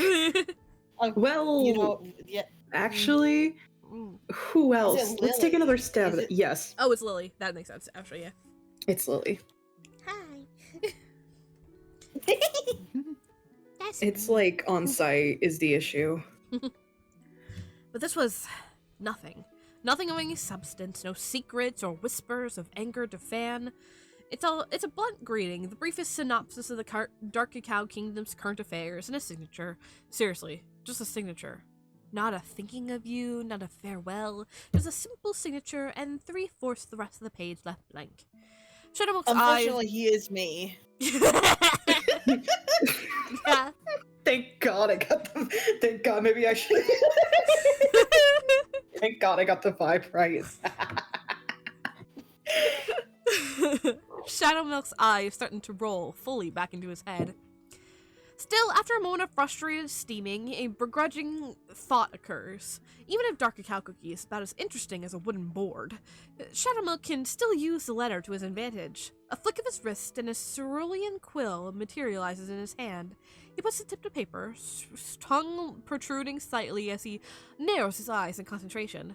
A few crass remarks here, a declaration of war there, finishing off with a nice little paragraph about ceding the kingdom to Shadowmilk Cookie. He signs his own name, adding a little doodle of his winking face to the bottom before folding the letter into a new envelope and snatching a stamp from the desk to smack on top. Shadowmilk hums happily to himself as he slips the letter right into the middle of Pure Vanilla's send pile, dusting off his hands, and he floats backwards and grins. Oh no. There! That should spice up their next round of correspondence nicely.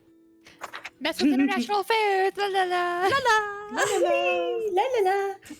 His mischief... Declaration of war, la la la. La la la. His mischief finished, Shadowmilk steps out from the window, soaring through the air as he makes his way down to the stables. The evening air is pleasantly cool on his face, a brisk reprieve from the stale castle air.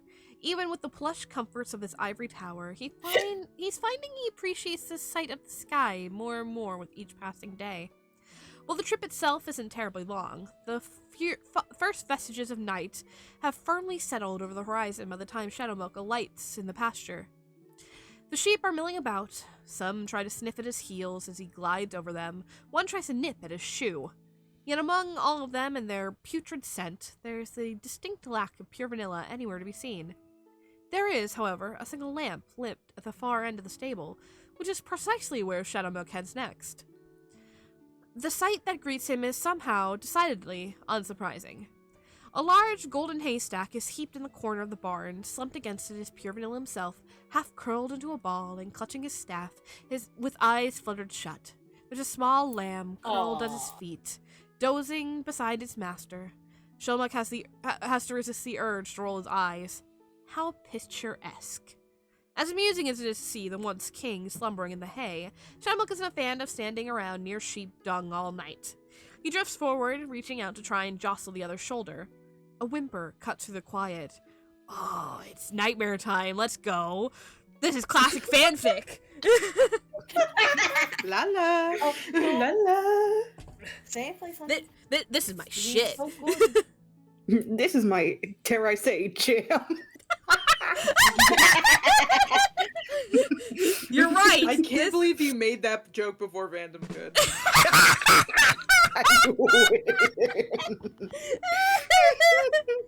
I wasn't exactly He was eating a thinking sandwich. about it. That was the only way. I win. Oh. I can't keep laughing. My asthma won't allow me. All right. What the fuck? I bubbled my water a little bit. I heard you fucking gargled that shit, bro. I didn't gargle. I went. Bye, I went like this. I honey. went. Oh, I see. Okay. Anyway, whimper cuts through the quiet. It's so soft, so strangled that Shadowmilk doesn't register it for a moment. His hand stills. Gaze flickering forward in confusion to Pure Vanilla's face. There's a visible strain, a tight furrowing of Pure Vanilla's brow. His body is fully tensed, racked by a sharp shudder that seems almost reflexive as Shadowmilk stares incredulously at him. Pure Vanilla's hands tighten around his staff. His head jerks with some aborted motion, as if trying to unconsciously dislodge something from his face. Another slow, full-body shudder, and Shadowmilk blinks in wonder, before a small, amused smile twitches at the corner of his mouth. The great and noble Pure Vanilla Cookie is having a bad dream. Shadowmilk smiles deepens as he leans in, prodding the other's shoulder with a snort. Hey. He whispers, all grins. Hey, Millie. Another poke. Hey. Pure Vanilla shifts suddenly, throwing himself to the side with a sharp groan. Shadowmilk's hand is carried along by the movement, his palm smacking against the other's chest. A brush, quick and fleeting, against Shadow... Why do I keep wanting to say Shadow Vanilla? But... against Pure Vanilla's... Close enough. I guess so. Against Good Pure enough. Vanilla's soul jam. In a single gasp, Shadowmilk's world is ripped out from under him. He's surrounded by darkness. Not gentle, not calm, not gentle. It churns around him, shoving at him as he stumbles, pulling on his limbs and forcing him to the ground. He scrambles to right himself, finding no purchase, struggling for air that is punched from him with each shuddering gasp. His arms fly up above his head, pulled taut by invisible strings. That's not how you spell taut in this instance, though. Is it? Hang on a second. I'm pretty sure it's T-A-U-T. Yeah, it is. Because I'd made that mistake before.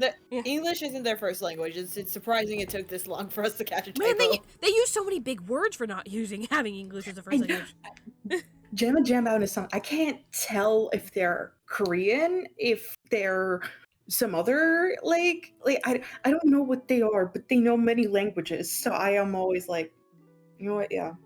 Yeah. There's this one. I'll show it later. It's a really funny picture someone made of like any mistake I made in the English language was purely by spite and anger. I know Or someone's exactly like, what you're talking about. You've already taken enough away from me. You will not take away my tongue too, or some shit like Yeah. that. It's so funny. All right. Pulled taut by invisible strings, he's hoisted aloft, dangling and twisting helplessly in the air as the wires bite painfully into his dough. An ugly, wicked cackle reverberates through the darkness, deafening in its cruelty. He squeezes his eyes shut, trying to block out the pain, the noise, the fear. Eyes open now. Man, you ever just end up having a bad dream about yourself torturing somebody? Well, it's not. It's Pure Vanilla having a nightmare about him, but I know, but like it's ironic now that he sees himself. He's dreaming about himself in a sense. Anyway. Yep. Nope. Yeah. I get it. Hideous, sneering is ironic. laughter. His eyelids forced open, forced to view an enormous mouth full of sharp, pointed teeth greeting back at him. The sight is revolting, nauseating to his core. And then a laugh, a vicious tug of his to his strings as he's rocked to and fro, slumped over like a helpless marionette. Aww. The hideous voice coos. Wake up, dollface. No tapping out on me now. The grin leans Wake up, closer, puppet boy. a puff of putrid air on his dough. We're not done playing yet, silly Vanilli. The Bro got vision halitosis. Oh my god. What? Bro has halitosis. You're I done. mean, he was imprisoned in a tree for years. He couldn't brush his teeth. You know who fucking would have halitosis? Burning Spice Cookie. Yeah. Yeah. No, you're so Yeah. right. You're very right. Right. Said so begrudgingly. Yeah. Yeah. Shit, yeah, shit. You think that man cares about his health care? Not No, even he slightly. cares more about destruction. Oh god, his BO is probably awful too. Shower, you Sweat. greasy man. Oh god, I just know that sugar and milk smell the best is the issue. Yeah. Everyone else is some level of neglect. Yeah. I can see it. Yeah. Anyway, the vision shatters like glass. Shadowmilk throws himself backwards with a hoarse gasp, slamming his side into the wooden beam as he tumbles to the floor. He grips at his chest, curled in the dirt as breaths coming in sharp, shuddering shakes. His eyes swim dangerously, still flitting between the fading cracks of realities. A few feet away, movement stirs in the hay pile. Movement stirs in the hay pile. A soft groan, the soft crunch of straw breaking under a shifting weight, the sounds of rustling fabric. Pure Vanilla sitting up, rubbing at his eyes with a tired yawn. A yawn, followed by the pleased strain of a voice in mid-stretch. A pause. Shadowmilk? Shadowmilk doesn't look behind him. His hands are still clenched around his soul jam, still fighting to regain his breath. He can still feel the other's gaze upon him, shoulders tensing as the hay crunches with new movement. Shadowmilk?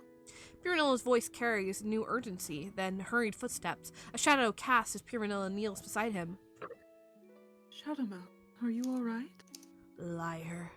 The thought is delirious, spinning around Shadowmilk's head as he grits his teeth, forcing his furious breathing to slow. Liar, liar, liar! Shadowmilk? A gentle touch to his cheek. Shadowmilk takes in his full gulp of breath. Jeez, Nilly. Shadowmilk smacks a hand away. He rolls onto his back, beaming up at the other with his trademark grin. You packed quite a punch. Pure Vanilla pulls back, startled. What? Shadowmilk slips out from under him, melding briefly into the shadow to reappear above the other's head. Guess it's true what they say. He shrugs his shoulders with practiced ease, smile firmly in place. Let sleeping dogs lie. Or, in your case, half-crumbled old fools. Gotta say, wasn't expecting the right hook. Bravo! Points for the twist. Right hook? Pure Vanilla reaches up, touching his chest in concern. I struck you? Don't worry about it. What are you Shadowmilk doing? replies No! easily. I was just minding my own business, giving my good old pal a few wake-up shakes. Just didn't think he'd startle so badly. Knew you had it in you. Applause, applause. Pure Vanilla's brow furrows with concern. His mouth dips into a small frown, gaze dropping downwards. My apologies. I didn't. A blink before he looks up again. I did not mean to strike you, Shadowmilk. That is never something I wish to do. I said, don't worry about it. Shadowmilk loops lazily in the air, rightening himself to fold his arm behind his back. Maybe I deserved it. Pure Vanilla's frown instantly deepens. He takes a step forward, eyes sharp. You don't. Liar. Calm down. Shadowmilk shrugs his shoulders again, all grin, all cheeky little amusement. Hey, come on, why the long face? I thought we were gonna play games tonight. No fun if you're looking all sour and dour, buddy. Shadowmilk. I'll tell you what. Shadowmilk motions behind him. Alvacia, last one of the Gazelle leads the first book, okay? Shadow! Whatever Pure Vanilla replies is lost in a world of darkness. Shadow McCookie is already gone. What strikes me about that is that he literally didn't have to say that. Yeah. The self-destructive man. character will be This self-destructive. man, no, Lying liar, yeah. dude. Lying liar. Mr. Lying. Yeah, no, I understand that's a point, but like it was like profound to me in a second. Like, Yeah. why are you doing this? And I was like, oh yeah, you hate yourself. Oh, yeah. Oh yeah, you hate yourself. That's right. Ah, man. What's the American Psycho gif of, like, Willem Dafoe, like, smacking his ass, just like, oh, that's Yeah. right. I know exactly what you're talking about. I can see it so clearly in my mind. Alright, Oh, okay, I we can made too, it chapter actually. 10. I didn't know that was from American Psycho. Interesting. Okay, do we want to do more? This is where Tifa can finally come in. I'm so sorry, Tifa. Unless we say we're tired and we want to stop. We want to shoot for like an I hour. want to keep going. Yeah, we want to shoot for an hour and 30 minutes. Okay, let's keep going. Chapter 10. Pure Vanilla isn't an easy Tifa, cookie you to good? avoid. I'm barely here. It's okay though. Oh, you've been right. Oh, are you get tired? sleepy? I had wine earlier. Ah. Yeah. Stick You're with sleep us. a lot. You're literally That was on my in like mistake, though. 5, dude. You're literally on in 5. Like, I swear, stick with us, and then you can go to sleep. That was my mistake though, because I was offered it and I was like, okay. That was his That's mistake. his mistake. Mhm. I've been having like something off like on like the side just to like keep my eyes entertained, but I'm like, ooh. That's fair. You're on in 5, then you can go to sleep. I swear to you. Okay. It's also like I'm getting adjusted because next week. So. Yeah. Okay, my first class is tomorrow. It's okay. To Pure Vanilla's credit, he's waited nearly an hour. He waited nearly an hour that night, staring at the clock, watching the minutes tick by. The minute hand, slowly circling around and around, had been his only focus, slowly counting down each beat of silence that enveloped Pure Vanilla's room. His eyes and inner left at once, consumed by concentration, his mind pointedly blank as he waited for the sound of footsteps to approach. When his patient had run dry, he had begrudgingly slipped into the other realm to look through the other's eyes. Other's eyes. He found Pure Vanilla hadn't moved an inch, still sitting in the haystack, staring emptily at the lamp. At the lamp, nuzzling into his palm. Shadowmonk had broken the connection with a snap, exiting the room in a violent burst of darkness. He hadn't been back since. Yet, despite oh so rudely lingering long into that wretched night, Pure Vanilla seems to have taken upon himself to follow up every day since. When Shadowmonk retreats to his chambers, there's a knock to his door. When he sunbathes on the castle spires, a voice calls out for him below. Even when he settles in for a simple meal on the kitchen ceilings, it's not long before this tapping of a repulsively familiar staff starts heading his way. Shadowmonk knows Pure Vanilla is persistent, but refusing to take the hint is another matter entirely. The castle becomes a chore, a cat and mouse that Shadowmonk is finding thoroughly unenjoyable. No matter how many whirlwinds he commands or cackling marionettes he sets about the hall, Pure Vanilla is only ever 2 steps behind him, chasing him from room to room.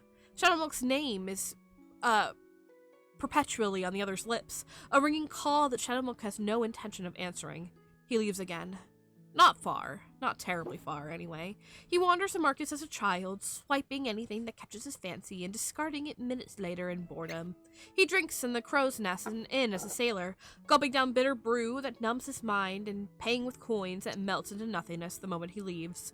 He, for a brief moment, switches the limbs of every cookie within his view of the plaza, because they're there. Because he can. He seeks out Black Raisin Cookie. She's a surprisingly difficult cookie to find, all things considered. After meandering through the black alleyways, he happened upon her house, but she isn't there. He searches the inn's rooftops, but they're empty of any sign of life. It's until he spies one of her crows, following it nearly 2 miles before he finally spots her, nestled high in the treetop with a spyglass in hand. As he approaches, she lowers the glass and gives him a wary look before nodding her head. Beast of deceit. Black raisin cookie. He perks a brow, then when she says nothing else, staring at him with an unfamiliar coldness. Hey, why the long face? I thought we were buds, bud. What? You Why? threw me.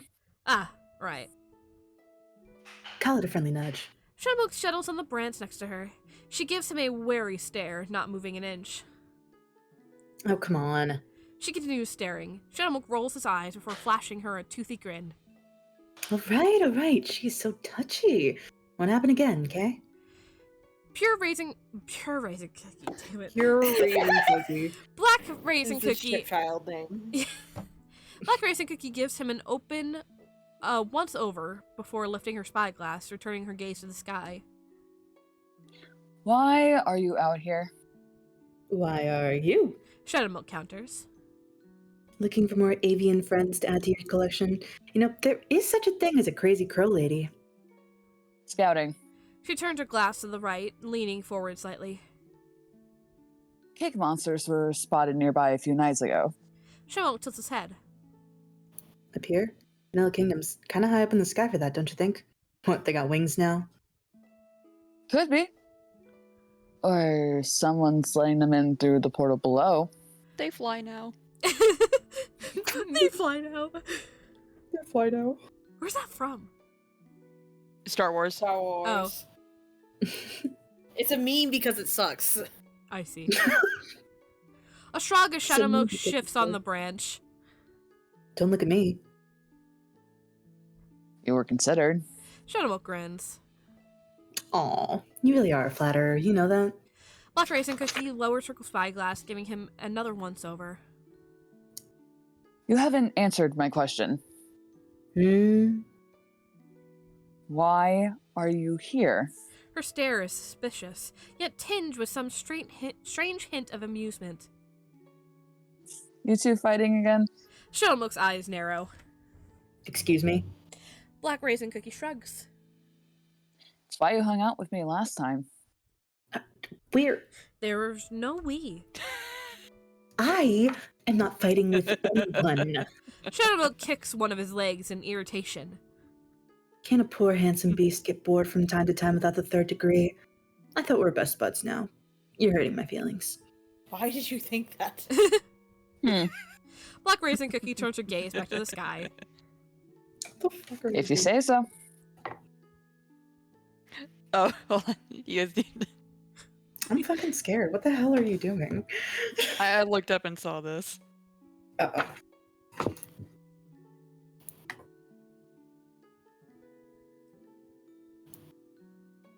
What the fuck is this? What the fuck? Oh my god. Was that like was that like your dad showing off something? Yes. Okay. For context chat, it's like a little skeleton just like peeking out in the doorway. But it's a That little might Like one of those creepy. little paper skeletons that like you can like adjust the joints on. Here's you said if you say so, right? Yeah. Or did you just Okay, cool. Still, Shadowmook picks at a loose leaf on the branch. if you have more awful things to say about him, I might be open to listening. A sigh. There's movement, the branch shaking as Black Raisin Cookie begins deftly lowering herself down. Come on. Shadowmook watches her nimbly clamber along the trunk, perking a brow. Come on, what? If you're going to chat, you're going to work. She glances up at him, nodding her head towards the ground. I have traps set up in the perimeter. I need to check them. A scoff. I am not here to work. Well, I am. Black Raisin Cookie drops to the forest floor, craning her neck up with her hand on her hip. So if you want to complain about all the little ways he drives you crazy, you can do it walking. I'm not here to walk either. He snaps back, But she's already trudging away, her flock of crows following closely at her back. Shadowmilk scowls. He bounces his foot irritably, gaze flickering between the ground and her swiftly retreating form. Ugh. Fine. If Black Raisin Cookie is startled by Shadowmilk slipping out of the shadows beside her, she doesn't show it. She just continues walking, eyes forward, as the leaves crunch beneath her boots.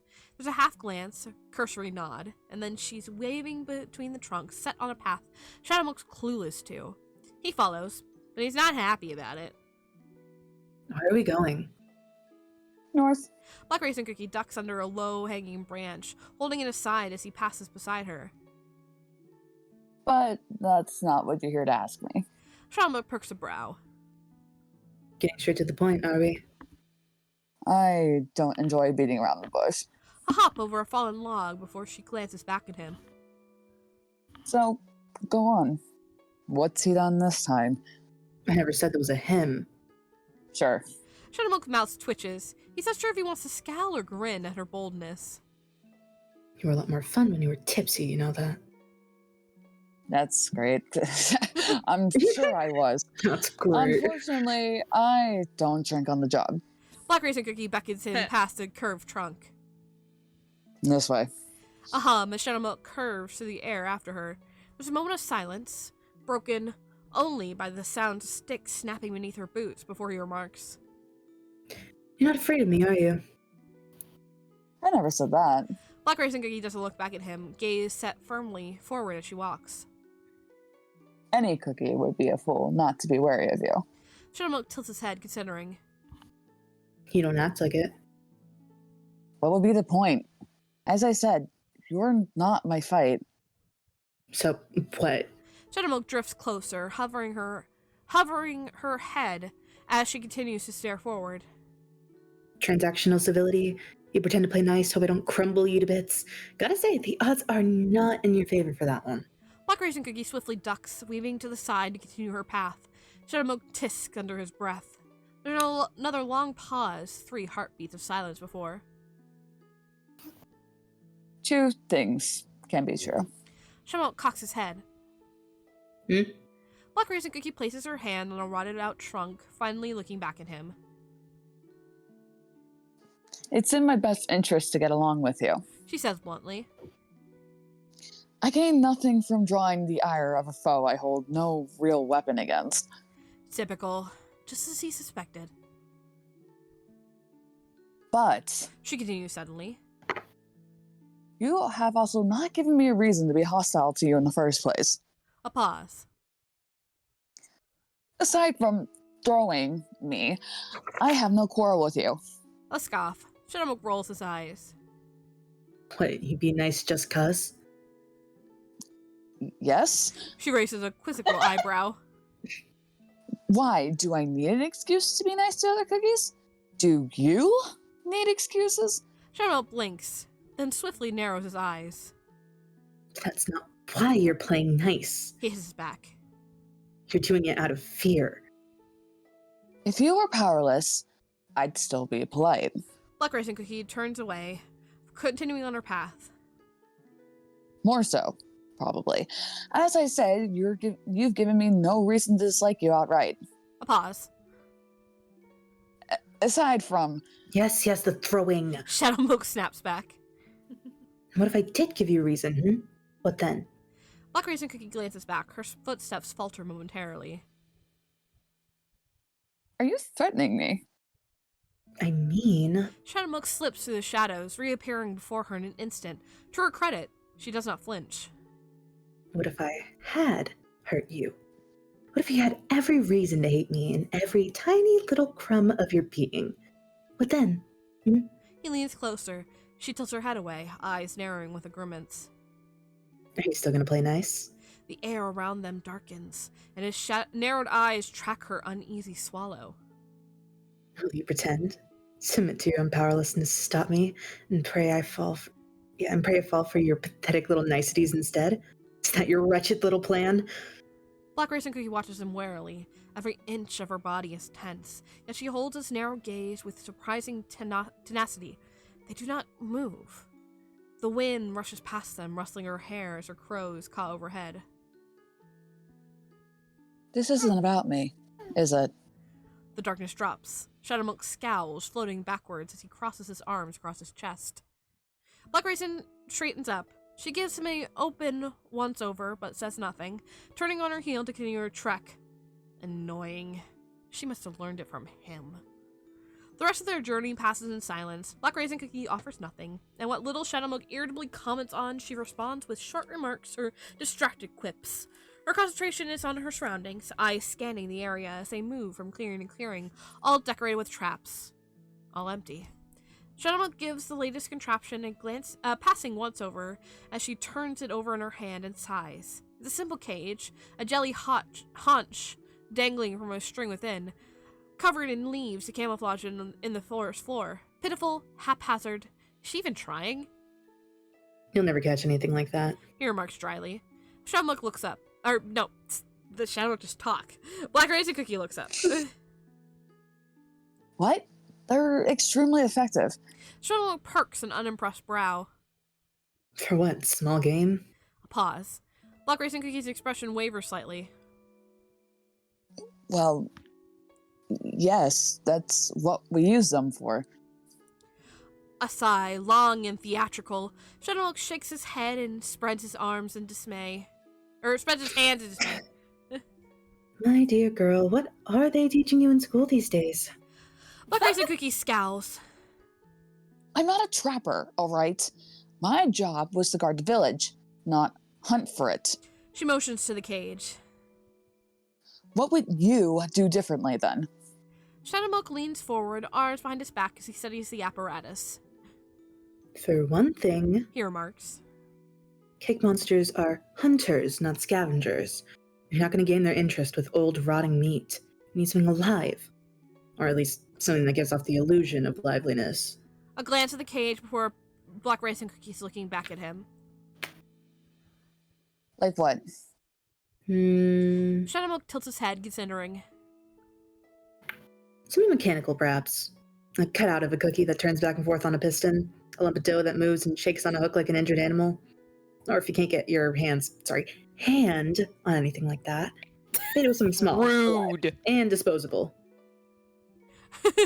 He grins, all teeth. Maybe that Kuchidari cookie, perhaps? Black Raisin Cookie turns his trap over. Her gaze is considering, thoughtful. Rude. Very rude. Those aren't bad ideas. She glances up at him. How do you know all this stuff? My dear, Shadowmonk drawls. what I don't know can't even fill the teensiest thimble there is. Which is why I also know that this whole endeavor is entirely pointless. It's not pointless. Black Raisin Cookie is getting to her feet, dusting herself off. It's to protect the cookies under my care. Where the hell did I go? Okay, sorry, I accidentally skipped ahead 2 pages. No, it's okay. Oh, but it is. Oh, you're reading. Shadowmonk twirls. Oh, Shadowmonk Shadowmonk twists around her in the air, grinning ear to ear. completely and utterly. Really, why waste your time trying to delay the inevitable? It's all gonna come crumbling down eventually. Black Raisin Cookie's stare is wary. She takes a step back, visibly on guard. What do you mean? What are you playing? Moi? Nothing. Shadowmonk pauses, flipping around as he considers. I mean, not at this exact moment. Long-term stuff, sure. Take the Soul Jam, crumble a kingdom to dust. That whole song and dance. He shrugs. But I'm talking big picture. Do you really enjoy spending your days poking around in the dirt out here? Why not go have some fun instead? Your little lifespans are so fleeting. Why not actually enjoy the itty-bitty time you have left? I am Black Raisin Cookie stares at him, searching his face with a strained expression. not old. Shadowmonk sweeps out his cane in a grand gesture. In an instant, the forest blurs around them. Beautiful darkness swells from the ground. Marionettes drop and twist from the trees as golden moons and blackened suns fill the twinkling sky. A sympathy of Shadowmonk's own making sings through the air as his puppets twirl and dance in beautiful spirals, brushing against Black Raisin Cookie as she flinches at every touch. You are fragile. Shadowmonk's voice is warmth itself, carrying through the clearing. Crumbling with every breath you take, deluding yourself that the few extra seconds of such a miserable existence will be worth the pain of such a life. Why not embrace true sweetness instead? Why not dance along the whispers of a sweet lie where there's no pain, no strife? Why continue? And the truth is that nothing you have done will ever matter. Black Racing Cookie turns her head, expression tight as she surveys her illusionary surroundings. There's a flicker, a tensing of her inner shoulders, before she suddenly streaks at him. Can you just go talk to him? The music abruptly stops. Walk. A moment of hesitation. Black Racin's uneasy gaze briefly darts towards the now frozen illusion. I don't know what's bothering you, but clearly something happened that you're taking out on me. And since I'm not interested in whatever this is, can you please just She waves her hand vaguely, eyes still sharply scanning her surroundings. go deal with it instead? A beat of silence passes. The marionettes hang limply, the sun and moon darken against the sky. Shadowmilk flicks his cane up and Black Raisin Cookie goes flying. He threw her again! Because she called him out for something that was apparently very obvious. She tumbles across the forest floor, needles and leaves stick from her hair as she scrambles to right herself, shouting another slew of creative curses as she reaches for her weapon. Pointless. The clearing is already empty. And then I think Brother. that's you for the rest of the night, Tifa. If you just want to sit back and chill. Yeah. Great job. Bravo. You did awesome. Thank you. I love you. Ugh, I'm sorry, I'm so weepy, guys. It's okay. No, it's good. Don't worry about it. I mean, it's probably good that we didn't do Ace Attorney tonight, huh? I the one difference between this is that I'd be like actively reading and Yeah. helping along. That's fair. Yeah. I've left you here to sleep and do nothing but Hopefully next week. Literally, that entire chapter was just me listening, and I'm like, oh, I'm closing my eyes. Nope. I'm so sorry. Did you want to stay for It's the rest of the okay. stream? Or I genuinely think I might hop off. Okay. Again, I also have my doctor's appointment, so I gotta get ready for that in the Yeah. morning. no worries. All right, well, rest of you guys have fun, okay? I'm sorry I I can't love be here you. the Good entire night, time. Tifa. I'm just like, I'm glad we got to see you I'm for a little literally bit. holding on by a thread. Yeah, go take care of Glass of yourself. wine, eepy. Yeah. To be fair, it was 2. They Oh, were generous. God. Lied to us. Yeah, no wonder you're easy. You lied. You said it was Alright.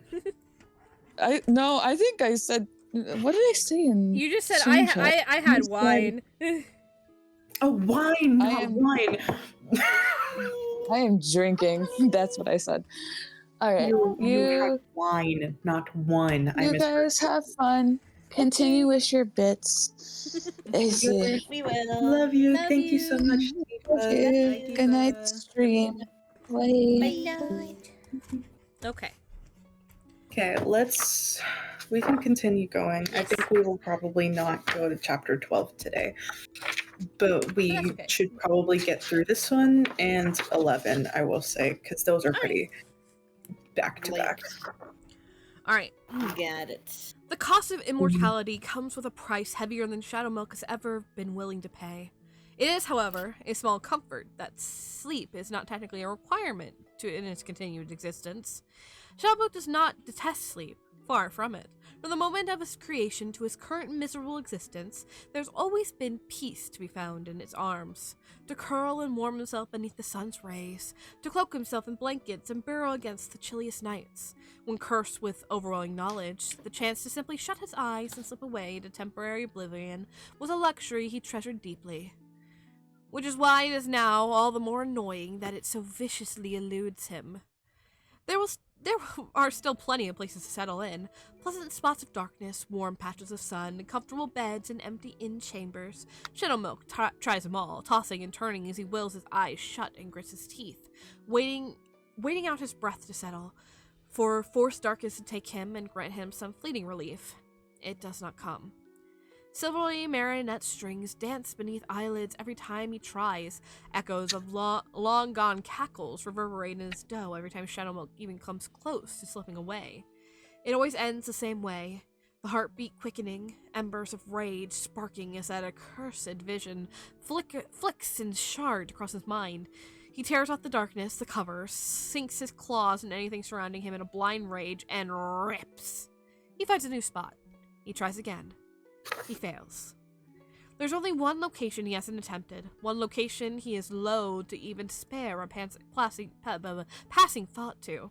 He's well aware of the potential, the possibility of reprieve. His shoulder jam tingles knowing every time he finds his mind drifting towards it, but before viciously forcing his thoughts elsewhere. Yet no matter how hard he tries, no matter how desperately he tries to think of anything else, a sudden whisper of promise lingers in his ear. Their connection. While it may tip the pair off into slumber every time, Shadowmilk has no intention of slinking back into Pure Vanilla's arms or something so trifling, so unnecessary. They'll be forced back together sooner or later. There's no need to rush it, not while his soul jam only pulses with longing, not pain. No, not longing, irritation, venom, loathing, a familiar sting of a lie that has slipped right through his defenses, because once again, he wanted to believe it. Shadowmilk can't run from it this time. He doesn't have a choice. He returns to his room. He hasn't been back in some time, aside from his initial swath of destruction. I've never seen it. I know the word, but I've never seen it written out. I'm now realizing. From his initial swath of destruction, there had been little interest in returning aside from the occasional daytime nap. He tows a large piece of wood jutting out from the shattered remains of his dresser, floating across the scattered wreckage of what had once been a stately room. Broken scraps of furniture, shards of glass, the rotting corpses of long wilted flowers all stare accusingly back at him from the floor. This room, this gift, had once been beautiful, luxurious, welcoming. But like so many other things, he destroyed it, and now all that remains was a scene of carnage, as if from a wild beast's rampage. How fitting. The bed is still mostly intact. It lies on the ground. Oh no, the beast! The beast. The beast. Discarded from where he'd lowered it for his guest the last time. With a flick of Shadowmilk's cane, it thuds back against the ceiling, shaking briefly from the impact. He floats upwards, grabbing the sheets as they fall to wrap himself tight. When his back hits the mattress, Shadowmilk cranes his neck to stare emptily at the wreckage below as fatigue watches over him. How wretched it is to ache for reprieve, yet feel so unwilling to close his eyes. Minutes pass. Shadowmilk's eyelids flutter weakly, closing tight only to reopen moments later. Unwelcome dread crawls through his mind with each swallow of darkness. A heavy weight on his chest. Even here, in the sanctity of the domain he carved out with his own claws, he is restless, uneasy. His soul jam tingles as he brushes a hand over it. The sensation is anything but pleasant. The tingling sensation does not abate even after his hand withdraws.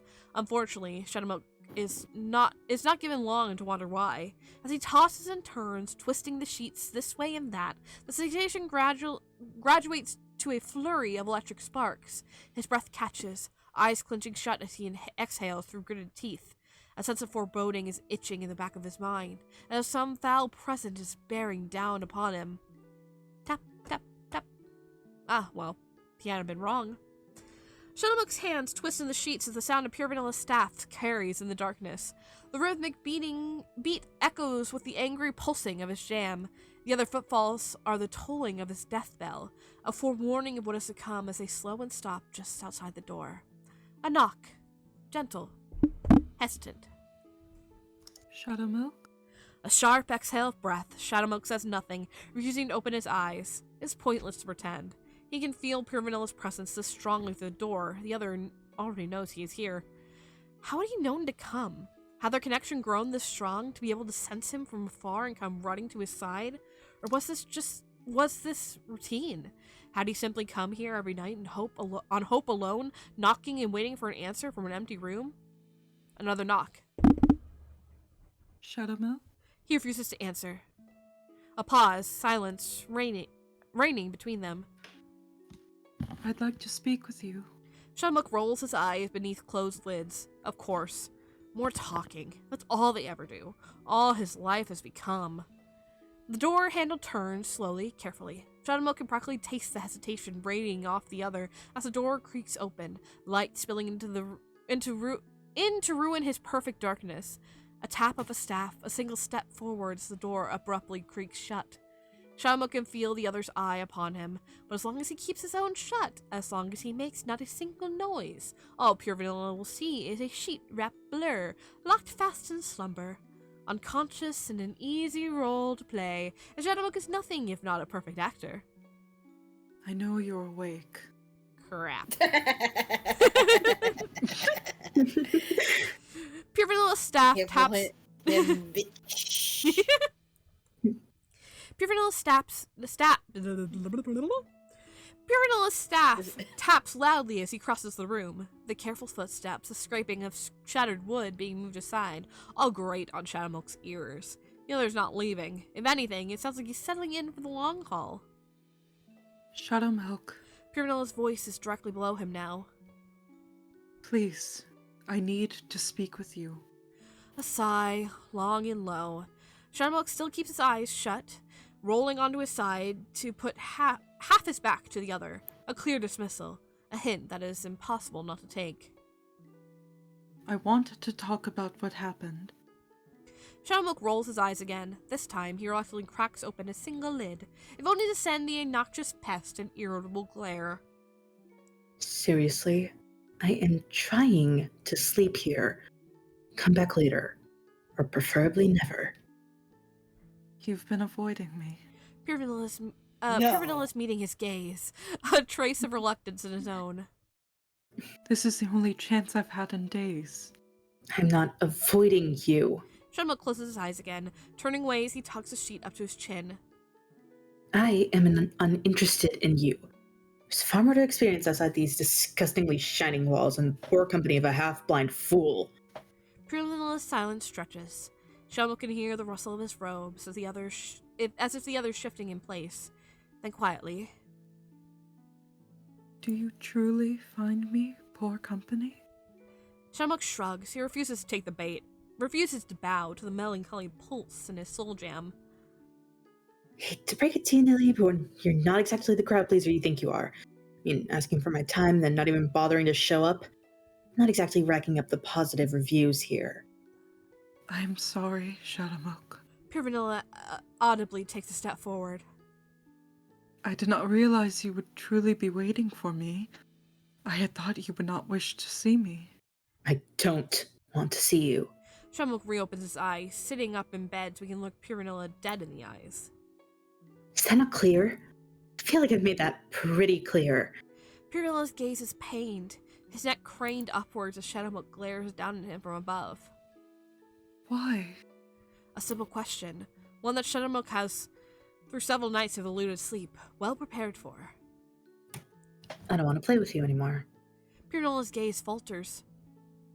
What? You're boring. Shadowmilk flips himself over in the air, righting himself so he can stare the other down properly. I'm tired of you. Tired of the talking and the feelings and all your pathetic little games. You were and have always been a toy to me. And now, I'm done with you. The silence that rings in his wake is deafening. Shadowmilk turns away immediately. Whatever expression Pure Vanilla is making, he doesn't want to see it. His arms fold across his chest, pressing tightly against his shoulder as it roars in his chest with displeasure. There's a chill, an ache that is clutching at his core, dragging it down into his stomach. It doesn't matter. He ignores it. Nothing is said for... Shadowmilk doesn't know how long. The clock that had laid in the corner remains smashed to pieces, its feeble hand slumped limply in despair. The only sound in Shadowmilk's ears is his own, carefully measured breathing as he waits, braces, grits his teeth for the inevitable rebuttal from this pesky, persistent wretch of a... Did I truly strike you? Shadowmilk stills. I've played that night over many times in my head. Pure Vanilla's voice is quiet, measured. I could not still cannot understand it. How I, with my bare hand, could possibly strike you with enough force to send you, of all cookies, reeling. How I could have possibly missed feeling such a hit myself, mirrored in our connection. The sound of a step. Pure Vanilla is moving closer. If what you claim happened that night truly did, then I can only continue to apologize for my behavior. I have never wanted to raise a hand against you. I will make amends any way that I can, because that is not something you deserve. Liar. But I know you are impulsive, Another step. and whether by my hand or another's, you were hurt that night. So I want to ask you, here and now, one last time. Shadowmilk grits his teeth. He can feel Pure Vanilla's searching gaze on his back, burning on his dough. Shadowmilk, Pure Vanilla asks softly. did I truly strike you? A silence that stretches on for far, far too long. Maybe you did. Maybe you didn't. Does it matter? Shadowmilk folds his arms behind his back, lifting his gaze towards the cracked ceiling. Doesn't change anything I've said. It matters to me. Pure Vanilla's voice is revoltingly gentle. I think it matters to you too. It doesn't. Shadowmilk snaps, twisting around the air. None of this does. Not you, not that night. Aren't you tired of this? He continues, sudden heat rising into his voice. Always so persistent, so stubborn about every little thing. Think I'm endeared by you chasing after my heels like some pathetic stray? I've already told you, I'm done with you. What happened? Pure Vanilla's gaze searches his own with frightening steadiness. Why won't you tell me? Nothing happened. Shadowmilk hisses, hands balling into fists. Then why were you clutching your soul jam? Ooh. Shadowmilk stiffens, his eyes narrow. I wasn't. You were. Pure Vanilla's hand reaches up, touching his own. I told you. I have played that night over 1,000 times in my mind. I remember your pain, along with a beat through our connection. I remember feeling as if we were briefly one, as if you were within me, inside my mind. A pause. And I remember waking up from a terrible dream. A quick snap of his head. Shadowmilk is turning away again, anger boiling in his jam. You're a half-blind old fool. You remember less than I've ever forgotten. I'm very attentive when it comes to you. Oh, Shadowmilk is in no mood for cute little quips. Get out. Why are you pushing me away? Pure Vanilla is unflinchingly, boldly taking another step forward. Whatever you glimpsed, it was only a dream. Liar. Shadowmilk's hands ball into fists. I told you to get out. Tell me. Pure Vanilla is at his back, staring up with a gaze Shadowmilk refuses to meet. Why has it shaken you so? Why are you so convinced you must run from me? Shadowmilk's teeth grit, his soul jam trembling with liquid fire, burning, pulsing, searing into his core. Tell me. Pure Vanilla repeats softly. Which of us are you truly angry with right now? I'm like out of breath, man. He can read him out like a book.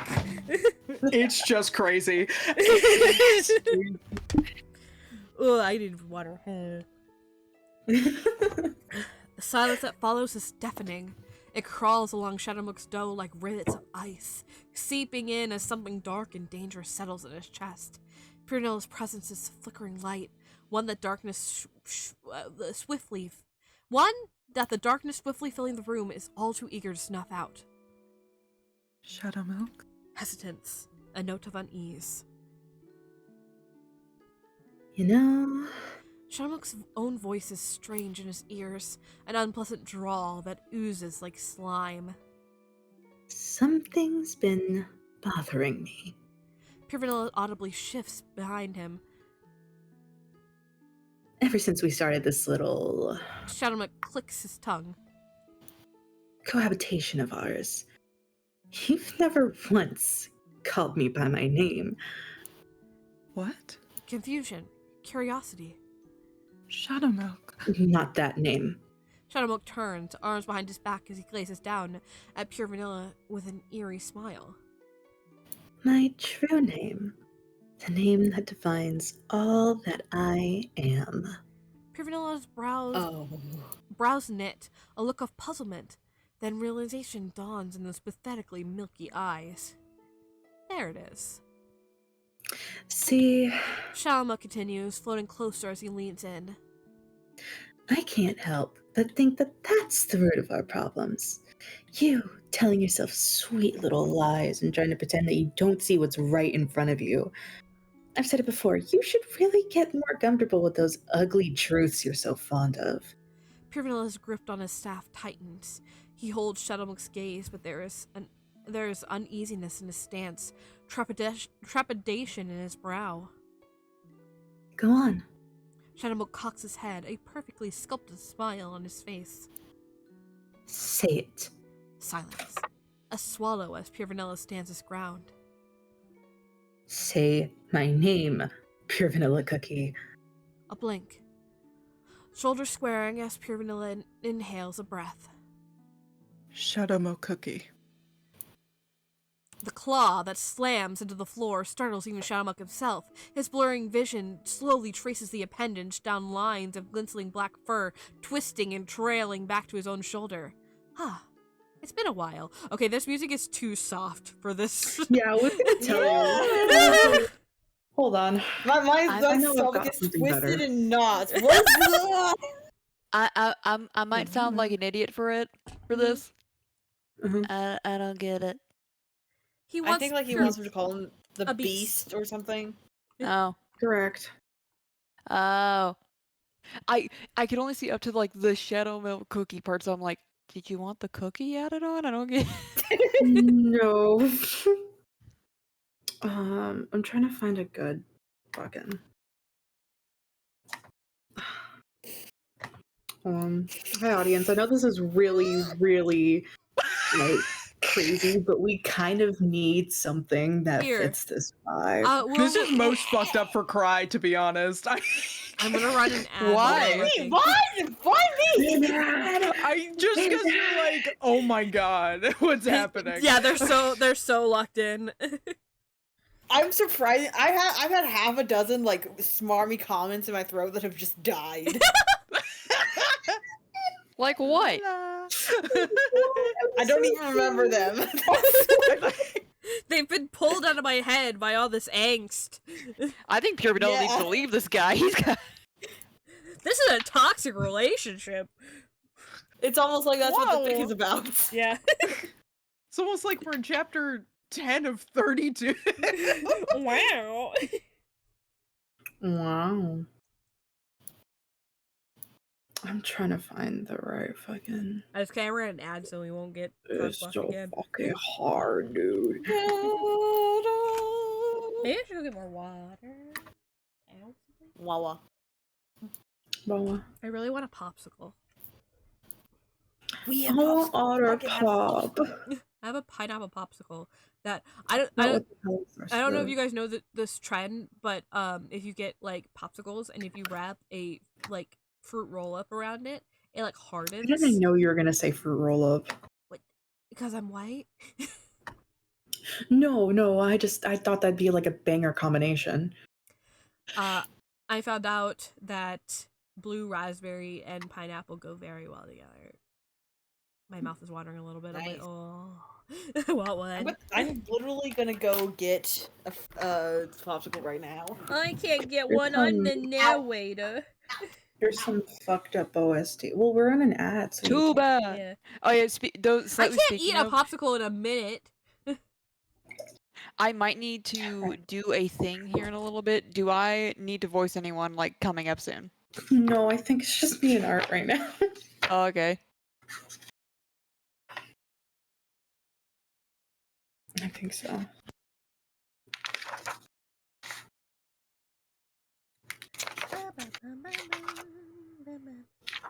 Tumblr, you don't need to tell me that I've logged in on my email. I know. I'm the one who did it.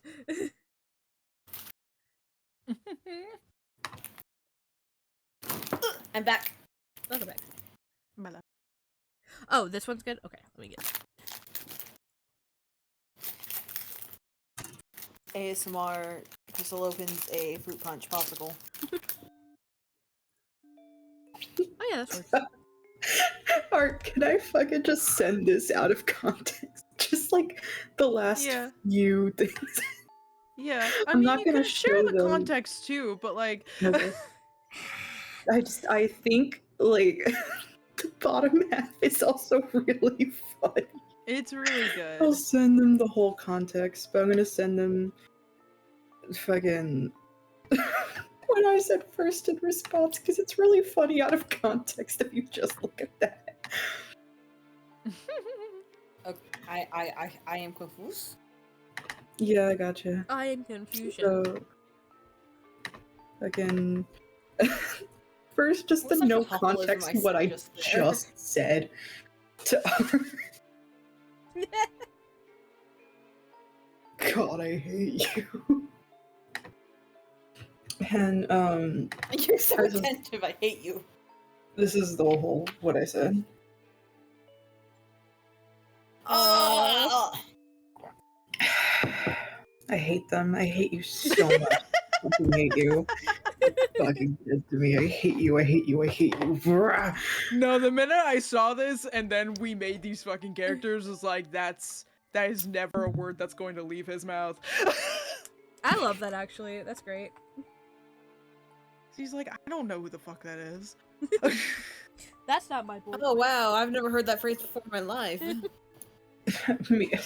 I'm You're all not playing your lovely. little Whoops. games, Jester boy. Like, I'm God forbid. not putting you down more. You hate yourself enough as is. I'm not adding to that. exactly. So I do signal, like I've said this once before, I'll say it again. Specifically, Lou and Elle are very inspired by Yeah, I can tell. Jambound characterization. This is how I Oh, know, well, like, what a surprise! this is how I know most Well. of the pure vanilla characterization. And he's kind of better in here. I kind of like him more the way Yeah. Gemma writes him. He's really funny to me. Is it because he doesn't yearn for White Lily?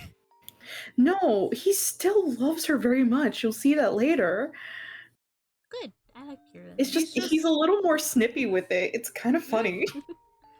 All right. He I deserves to be more snippy with it. want to take it back from Shadow Milk Cookie. Start from Okay. there.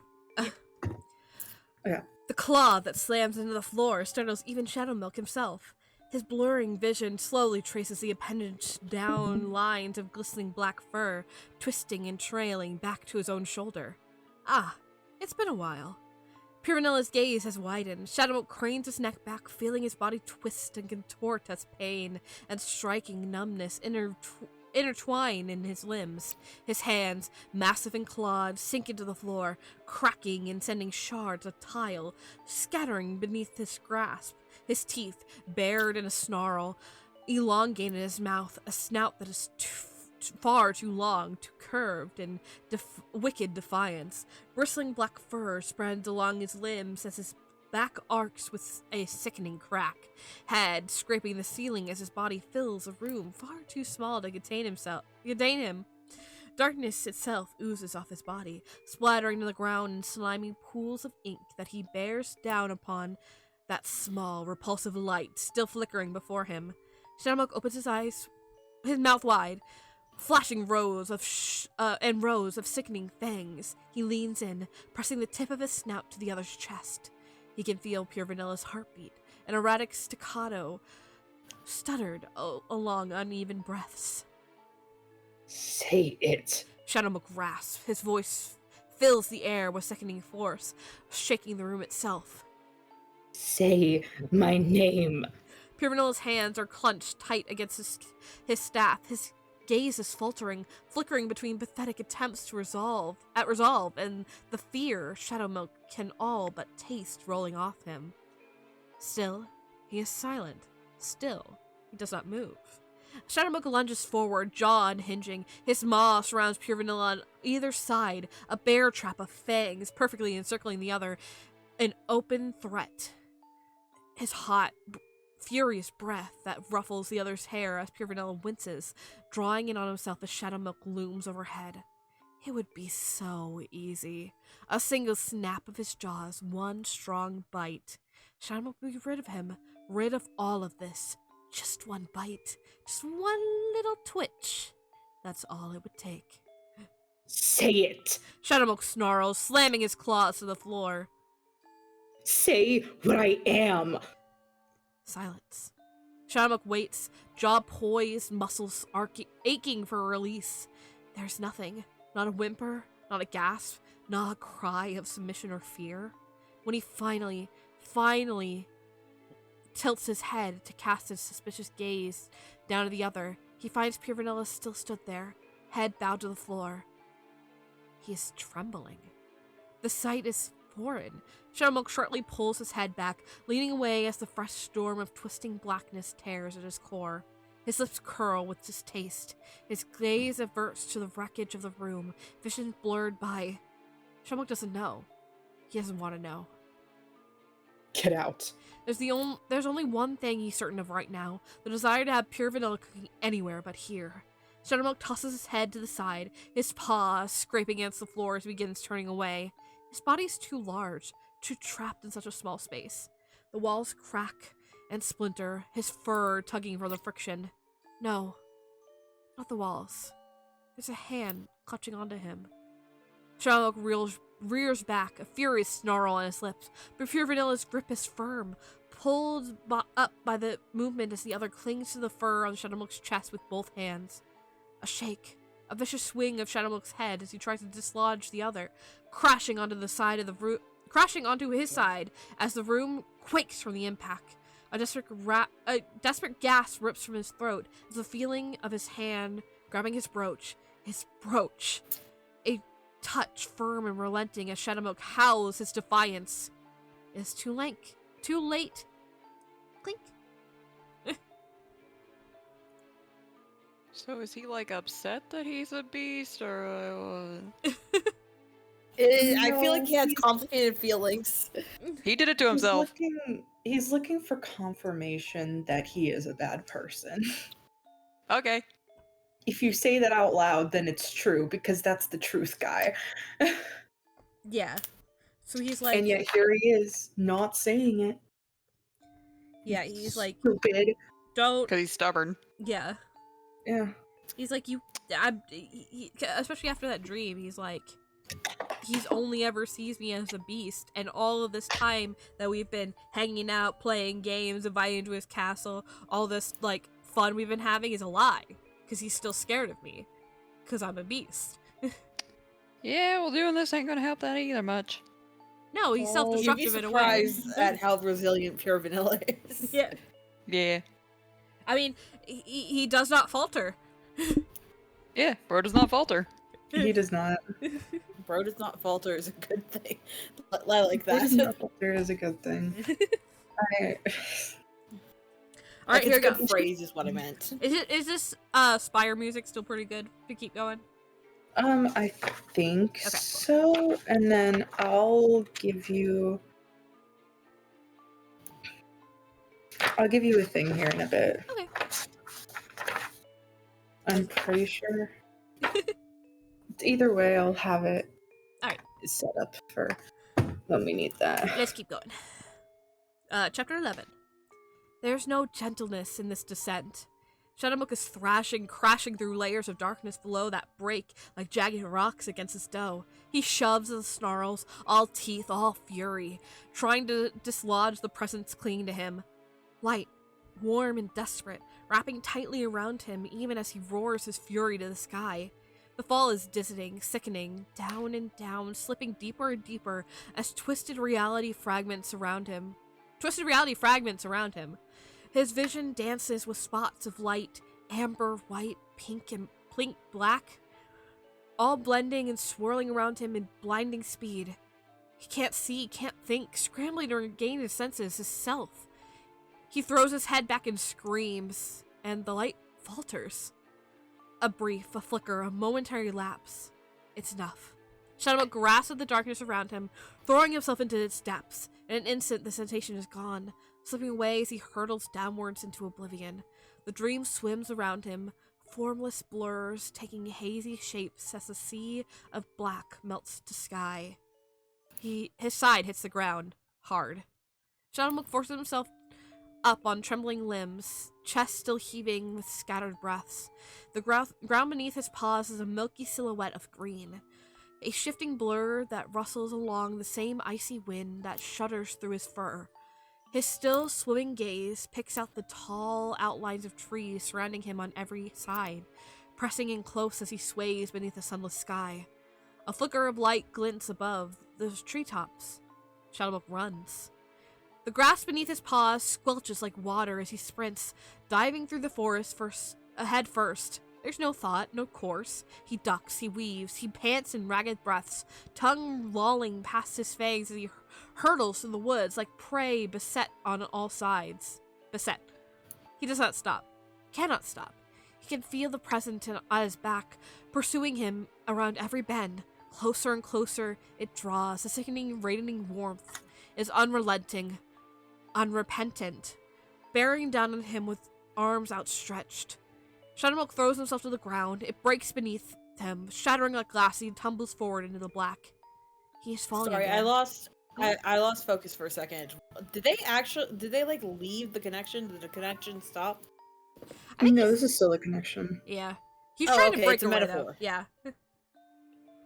This is what the connection does. It sends you through nightmare, nightmare, nightmare, nightmare. Oh, okay. Or at least just like abstract concepts placed into metaphor.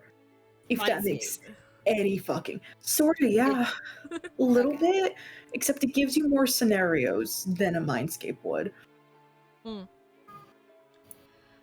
dream twists. Mindscape is a little Oh, too sorry. concrete. Sorry, no, continue. No, what were you saying? I was like, Mindscape is a little too concrete for what this is. Yeah, it's very nebulous. Yeah, but it's the closest thing, like, it's the closest single word I can have to it, though. Yeah. The dream twists, wrapping around his body, pulling in his dough as Shadowmook clenches his eyes shut and clutches at himself desperately. Black blurs and blends as color and form writhe in agony beneath its eyelids. Shadowmook exhales through gritted teeth as reality splinters with a sickening crack. A burst of light forces his eyes open. His vision swims as the dream takes new shape, hazy shapes solidifying into looming bookcases, scattered papers, a sprawling desk laid out before him. The faintest flicker of candlelight casts long shadows on the walls as their dripping wax oozes onto the floor. Shadowmook is seated, feathery quill in hand. He reaches a hand up and touches smooth, furless dough. He's himself. Before him, a sea of faceless cookies spill around his office, armor decorated with crests long lost, standing proud beneath banners soot-stained and torn. Their angry words fill the air like misty fog, indistinguishable, discordant sounds that flow like murky water through Shadowmook's mind. They shout amongst themselves, slamming their gauntlet hands on the desk and gesturing all around them. Shadowmook's vacant gaze follows their movement, sliding over the window that now looms menacingly over them all. Outside, a clash of colors, smoke and fire licking at the air, the rumbles of earth breaking beneath the heels of something far, far greater than any had ever known. The roar of beasts, shattering the very air they claim dominion over. Mountainous, monstrous forms tearing apart the world itself that holds down their chains. His chains. Another slam on his desk. They're angry, desperate. They need answers. He won't give them. A hand touches his own. Shadowmook hazily looks up to see a smaller, simple soldier gazing back at him, his eyes gentle, saddened, mismatched, a milky pair of blue and gold.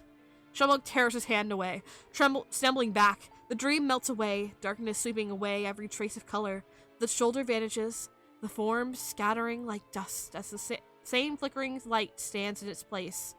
There's a beat, a single moment as if the light seems hesitant to approach. Shadowmook swipes his hand up. A wall of darkness shoots up between them, blocking the light from view. He runs again. Each step is stumbling, sinking deeper into pools of black as Shadowmilk struggles to remain upright. The dream shifts sharply with each shaky breath. He's trudging through snow, sinking in sand, staggering beneath overgrowth that chokes the air with the buzzing of insects. Wind whistles through mountainous valleys as the sea swallows him, dragging him down before Shadowmilk finally falls to his knees. His chest aches. His chest heaves in breaths as he stares exhaustedly, emptily down at his hands with silvering, gleaming threads woven around them. Shadowmilk rears back, shaking his hands to try and dislodge them. Each flailing motion only draws the threads tighter. They cut into his dough, scraping along the floor even as he leans away as far as he can, only to see a limp golden figure being dragged along behind them. Ice curls in his jam. Shadowmilk lunges forward, sharp teeth snapping down on the threads. He pulls, yanking his head to and fro as he pulls as hard as he can. The thread holds strong, refusing to snap, to tear. They glimmer mischievously, giggling at his desperation. Their laughter soars with each panted breath, spiraling around him as Shadowmilk struggles in vain, their mocking jeers turning into familiar, wicked cackling that reverberates through his dough. A soft, haunting melody dances through the shadows around him. The threads snap upwards, yanking Shadowmilk's arms high above his head. He's hoisted aloft, dangling and twisting in the air with nauseating familiarity, his body hanging helplessly as Shadowmilk lifts tired eyes upward to the smile. That same sickening smile leering down at him from above. Glittering, mismatched eyes crinkled in mirth as Shadowmilk is swayed to and fro to the gentle, discordant beats of the music. What's wrong? A voice taunts at him, a perfect, twisted mimicry of his own. I thought you loved playing. A sharp, jerking motion. Shadowmilk's body snaps to the side, shuddering from the motion. His dough is stretched, pulled painfully as the strings tighten, and the smile only widens. Come on, isn't this fun? Isn't this what you wanted? The thing bearing down on him is monstrous, its presence choking his senses to the point of nothingness. It is a monster wearing his smile, his face, cooing as gently as it bears pointed teeth in a wicked grin. A clawed hand reaches for him, grasping tightly as it crushes the air from his lungs. Shadowmilk's head slumps forward, and he exhales a final breath, eyes fluttering shut. Something glitters on the edge of his vision. It's the only warning he gets. Light bursts forth. It is blinding, searing as a strangled cry howls from the darkness. Shadowmilk feels the creature's hold on him loosen. He slips from its grasp, threads melting away around him as he hurtles limply down into the dark. A hand grasps tight around his wrist, halting him in place. Shadowmilk's eyes flutter open to see truthless recluse staring emptily back at him. The other slowly floats down, tapping his staff to the ground.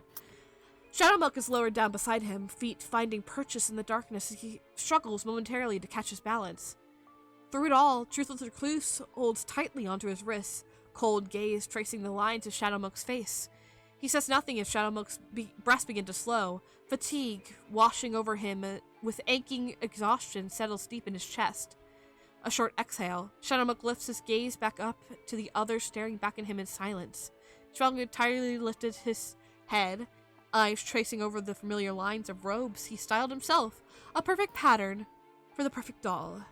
Cold and beautiful, indifferent and venomous in the same breath. The one he'd chosen to stay at his side forever. Shadowmilk's eyes slowly shift shut before he slowly shakes his head in refusal. When his eyes open, the illusion is gone. Pure Vanilla is gazing gently back at him. Against his will, Shadowmilk's knees buckle. He sinks to the floor with a groan as Pure Vanilla swiftly bends to catch him. They both lower themselves together. Shadowmilk slipping forward and Pure Vanilla pulling him in close. They kneel together in the darkness, a gentle quiet stretching out between them. Shadowmilk is far too gone, too exhausted to do anything but allow his face to bury in the other's shoulder, arms hanging limply at his side. Pure Vanilla's hand comes up, brushing a loose strand of hair from Shadowmilk's face with familiar tenderness. He says nothing, only cups his palm around the curve of Shadowmilk's cheek. The touch is warm, a gentle pulse beneath his dough. I feel like the music's too intense again. Let me change it. Yes, I got it. I got the new one. I was just about to tell you, I'm like, we can change it now. I have to. Oh, I gave you a different version. Wait, why is the music still going? I thought I paused it. Oh, it's Because it hates you. because I've been playing in this one. There we go. This one.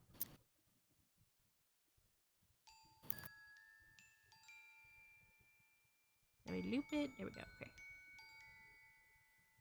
Aw, cute. Oh, Alright. the music boxes. This podcast duo was made for me, bro. I'm gonna start again from the top right here, so it's... Yeah. Against his will, Shadowmonk's knees buckle. He sinks to the floor with a groan as Pure Vanilla swiftly bends to catch him. They both lower themselves together, Shadowmilk slumping forward and Pure Vanilla pulling him in close. They kneel together in the darkness, a gentle quiet stretching beneath them. Shadowmilk is far too gone. It's too far gone. Huh? Are they out of the dream, or are they still in the dream mindscape thing? I think it's like near the they end. got out of it. Yeah. This is like them getting out of it. Okay. Okay, this is the tail end. Got it.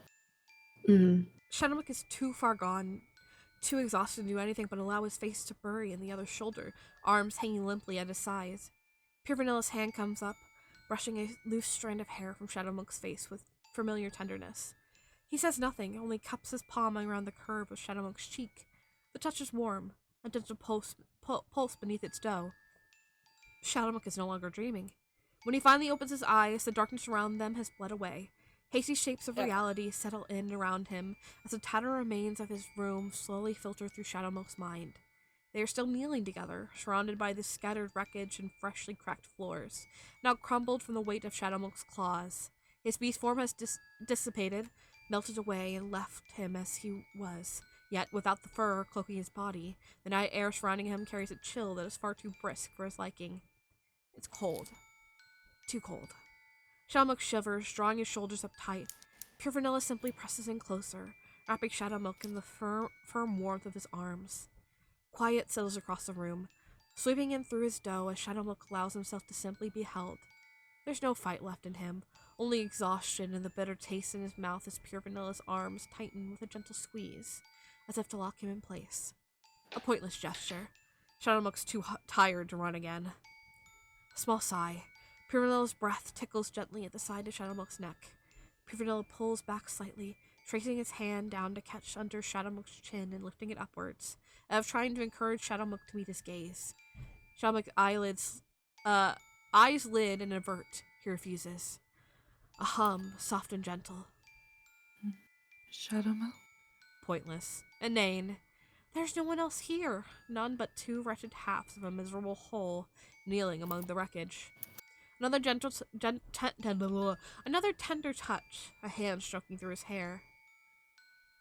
I'd like to show you something. A pause. Will you allow me? Meaningless dribble. What good would a no even do? Shadowmook keeps his eyes lower. He offers no response, no resistance. Perhaps if he's quiet, perhaps if he's still and silent for just long enough, Pure Vanilla will simply get up and leave.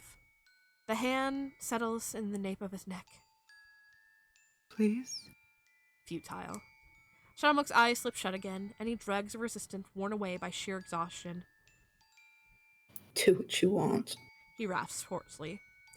Pure Vanilla shifts, robes rustling. The faint brush of a palm at his brooch is the only warning Shadowmook gets before the world melts away once more. It's not a fall this time. There's no sharp plummet, no storm of darkness ripping him away. Reality simply shifts, a simple step forward that drags him along by the wrist.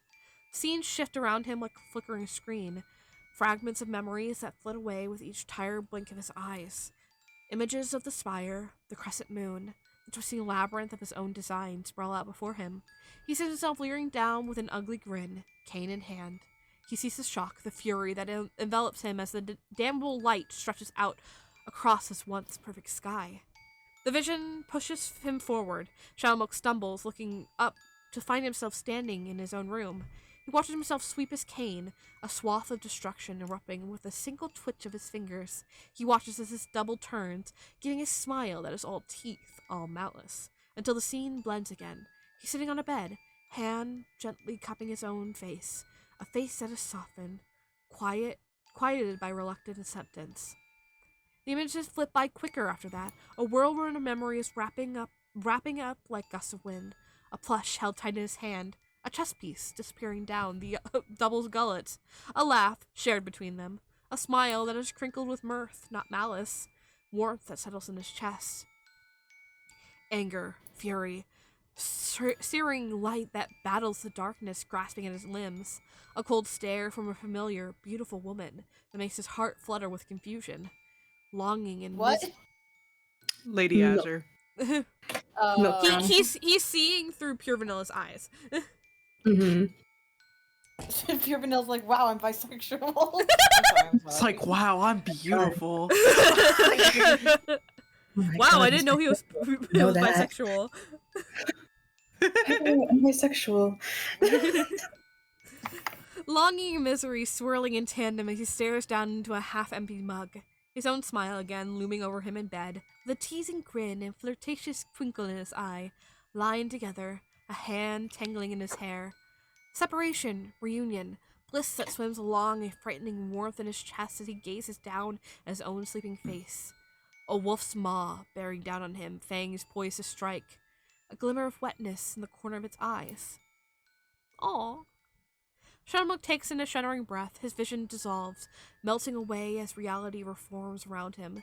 His eyes remain shut, but he can feel the night air creeping along his jaw. Can hear his own heartbeat thudding painfully in his ears. Pure Vanilla's hold on him has not lessened. The warmth of the other's body, a warped form of solace, as Shadowmilk buries his face deeper into the other's shoulder. Why? He croaks weakly. The hand on his neck gives a gentle squeeze. Because you are so much more than just a beast to be feared. Shadowmilk exhales, breaths rattling in his chest. You fear me. I know you do. Sometimes. The hand reaches up, stroking gently through his hair. Sometimes it feels like you fear me too. There's no answer to that. Shadowmilk can only stiffen as Pure Vanilla hands smooths across his forehead. But Pure Vanilla continues softly. that does not change my desires. I do not long to be with you out of fear, Shadowmilk. My wish to remain at your side is born of conviction, not terror. A pause. And, because of that, I think there is still something I must apologize for. A flicker of curiosity, disbelief. What? Pure Vanilla shifts. Shadowmilk can feel himself being gently readjusted, positioned onto his side as he slips against the other. The hand holding him is still warm, still tight, and the other's hand has dropped down to cradle Shadowmilk's own. Because I used that truth against you. A gentle squeeze. I cloaked my deceit within it and hid my intentions in order to defeat you. It may have been necessary at the time, but it also means I cannot blame you for doubting the truth behind it now. Shadowmilk's eyes flutter. His brow scrunches in a flicker of anger. Liar. Truthless recluse is never going to stay with me. Another squeeze. No, Pure Vanilla confirms. those words weren't his truth, but they are mine. Liar. Shadowmilk repeats with a hiss. He plants his palm on Pure Vanilla's chest, pushing himself off and upright to level a glare at the other. You think your stupid, pretty little words are going to trick me again? I don't believe you. I know. Pure Vanilla's hands come up, grasping gently at the palm, shoving at his chest. And for that, I am sorry. Shut up. Shadowmilk wrenches his hand away, pushing himself up to stumble to his feet. Really, Lily? It's the best you got? Some half-hearted pity party in hopes that I'll go back to playing pretend with you? Shadowmilk sways uneasily. The room spins in his vision, even as he focuses on pinning the other with his sneer. I'm well aware of what you think of me. I don't think you are. Pure Vanilla is also getting to his feet, leaning on his staff yet revoltingly steady as he straightens up to meet Pure Vanilla's glare.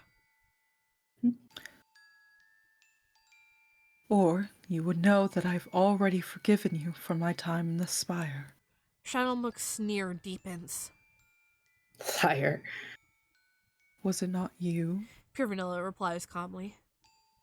that said one must become more comfortable with ugly truths? You dream of it. Shadowmook snarls. I saw. I know. I do. Pure Vanilla's affirmation is effortless, unflinching. Forgiving you does not mean I have forgotten.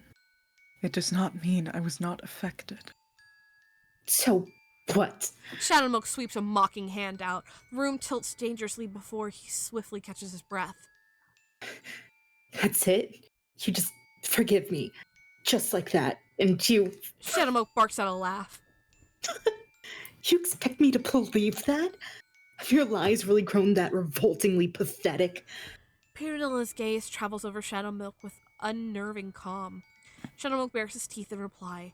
Pure Vanilla cocks his head consideringly, then remarks.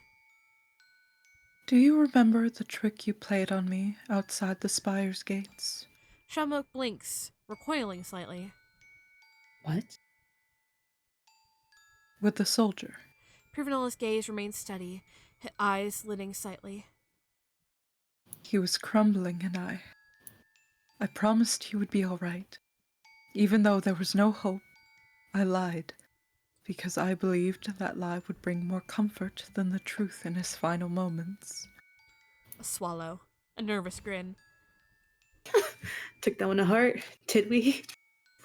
Of all your tricks, that was the first one that truly made me feel like you understood me. Pure Vanilla's gaze flicks momentarily up to his staff. Your illusion was not the first time I have weathered those moments, nor will it likely be the last. Pure Vanilla's eyes narrow. What's your point? Pure Vanilla's hand reaches up, touching his brooch. I have cared for and lost many on the field of battle and beyond. I have struggled to the point of breaking to heal that which I could not, to fight an unwinnable battle in the hopes of saving my loved ones, or another's. Pure Vanilla's gaze travels across the room, milky eyes unfocused and furrowed. And yet, even for all of my failures, I was forgiven. By those who crumbled in my arms, by their families who knew they had fallen in my defense. I remember their faces well. Every single cookie I was too weak to save, and those who had to go on without them. A beat of silence. Shadowmook's shoulders tense, bracing as Pure Vanilla's gaze lifts back up to him. So? He hisses, in a voice far too unsteady for his liking. They forgave me. All of them, without a second thought. Yet I have never forgiven myself.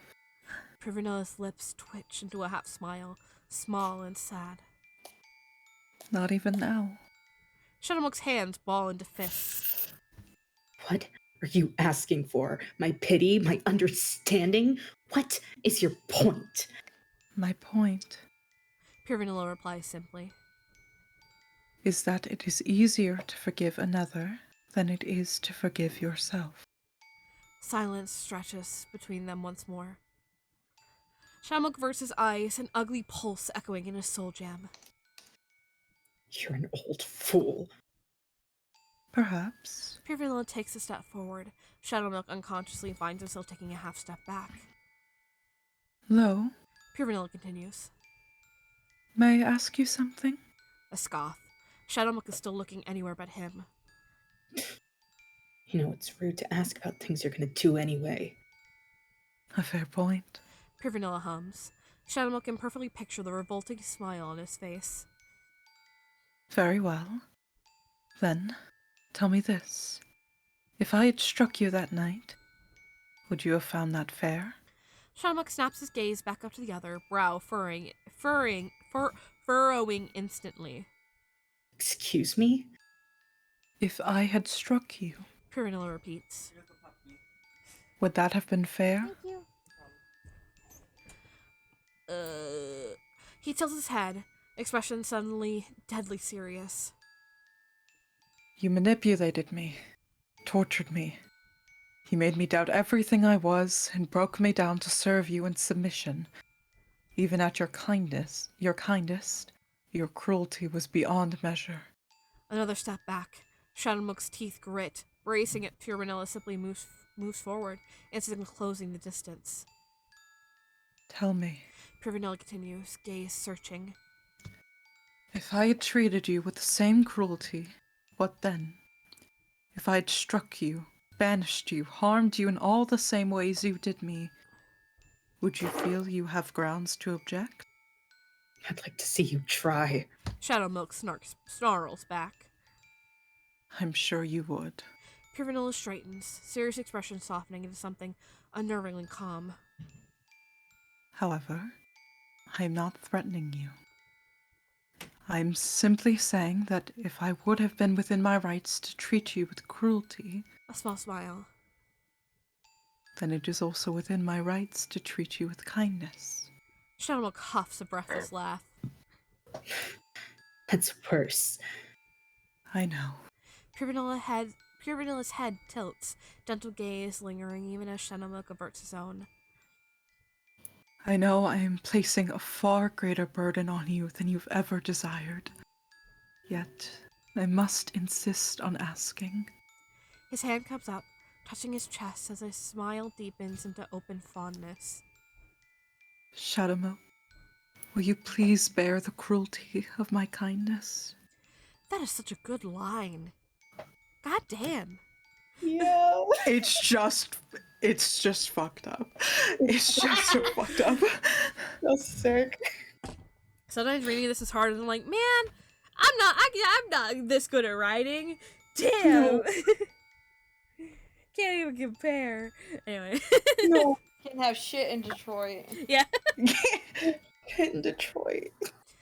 Another laugh, more and more, spilling from his chest as Shadowmook shakes his head, hands coming up to tangle in his hair. He laughs, choking on the words.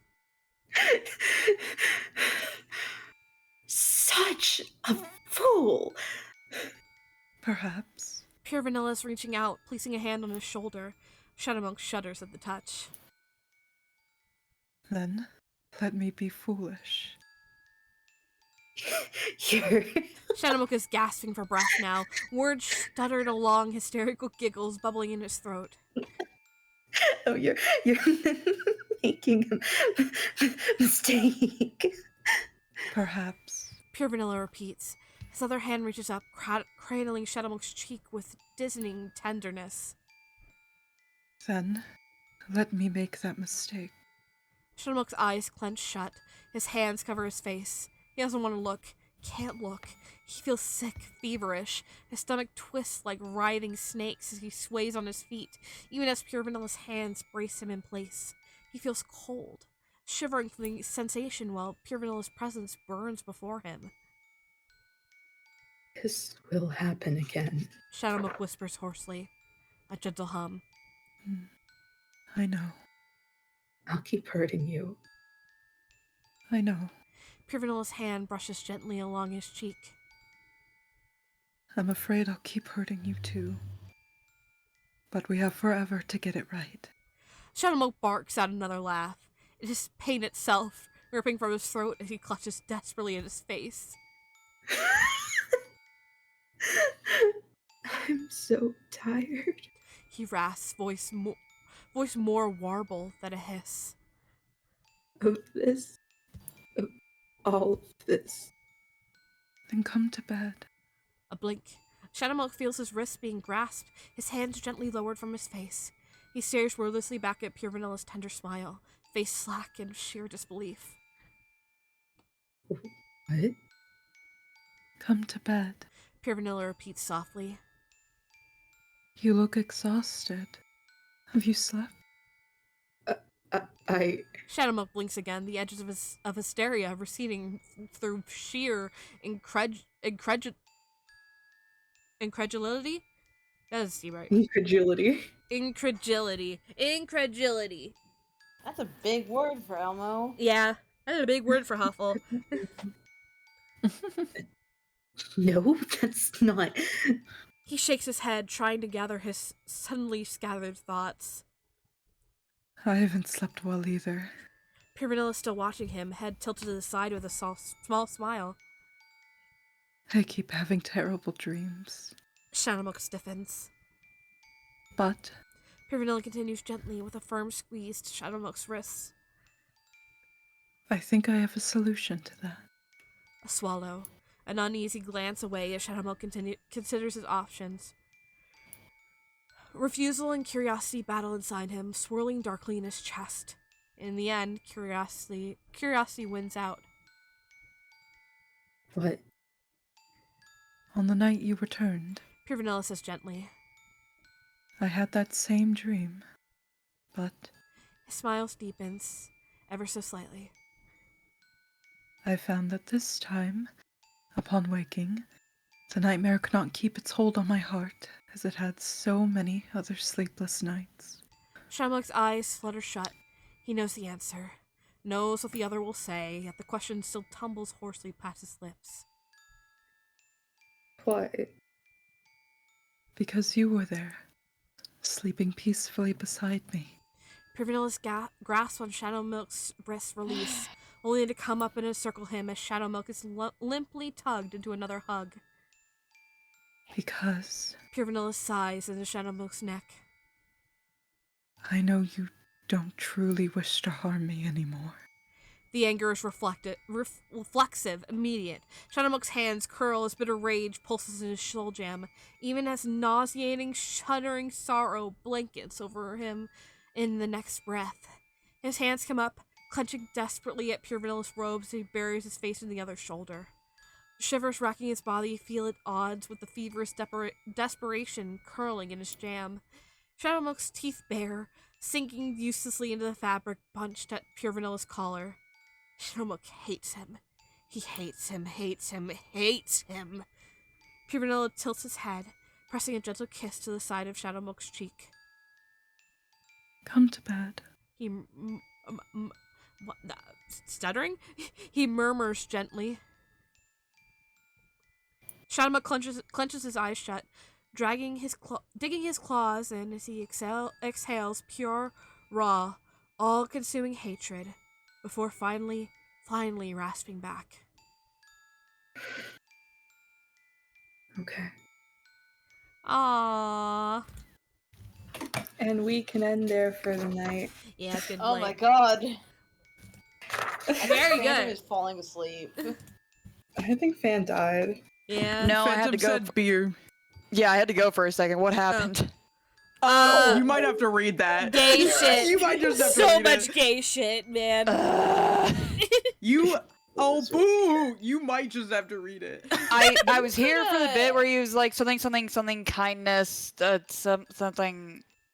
We'll follow you back in later. You could always just like watch the stream again later if you wanted. I know that takes time. There was really good It's all voice going to acting. take time. These three were really good. Those two are better. I've been listening. I don't understand any of it, but I've been listening. I just know it's gay. Yes. I know. That's what I'm getting from it.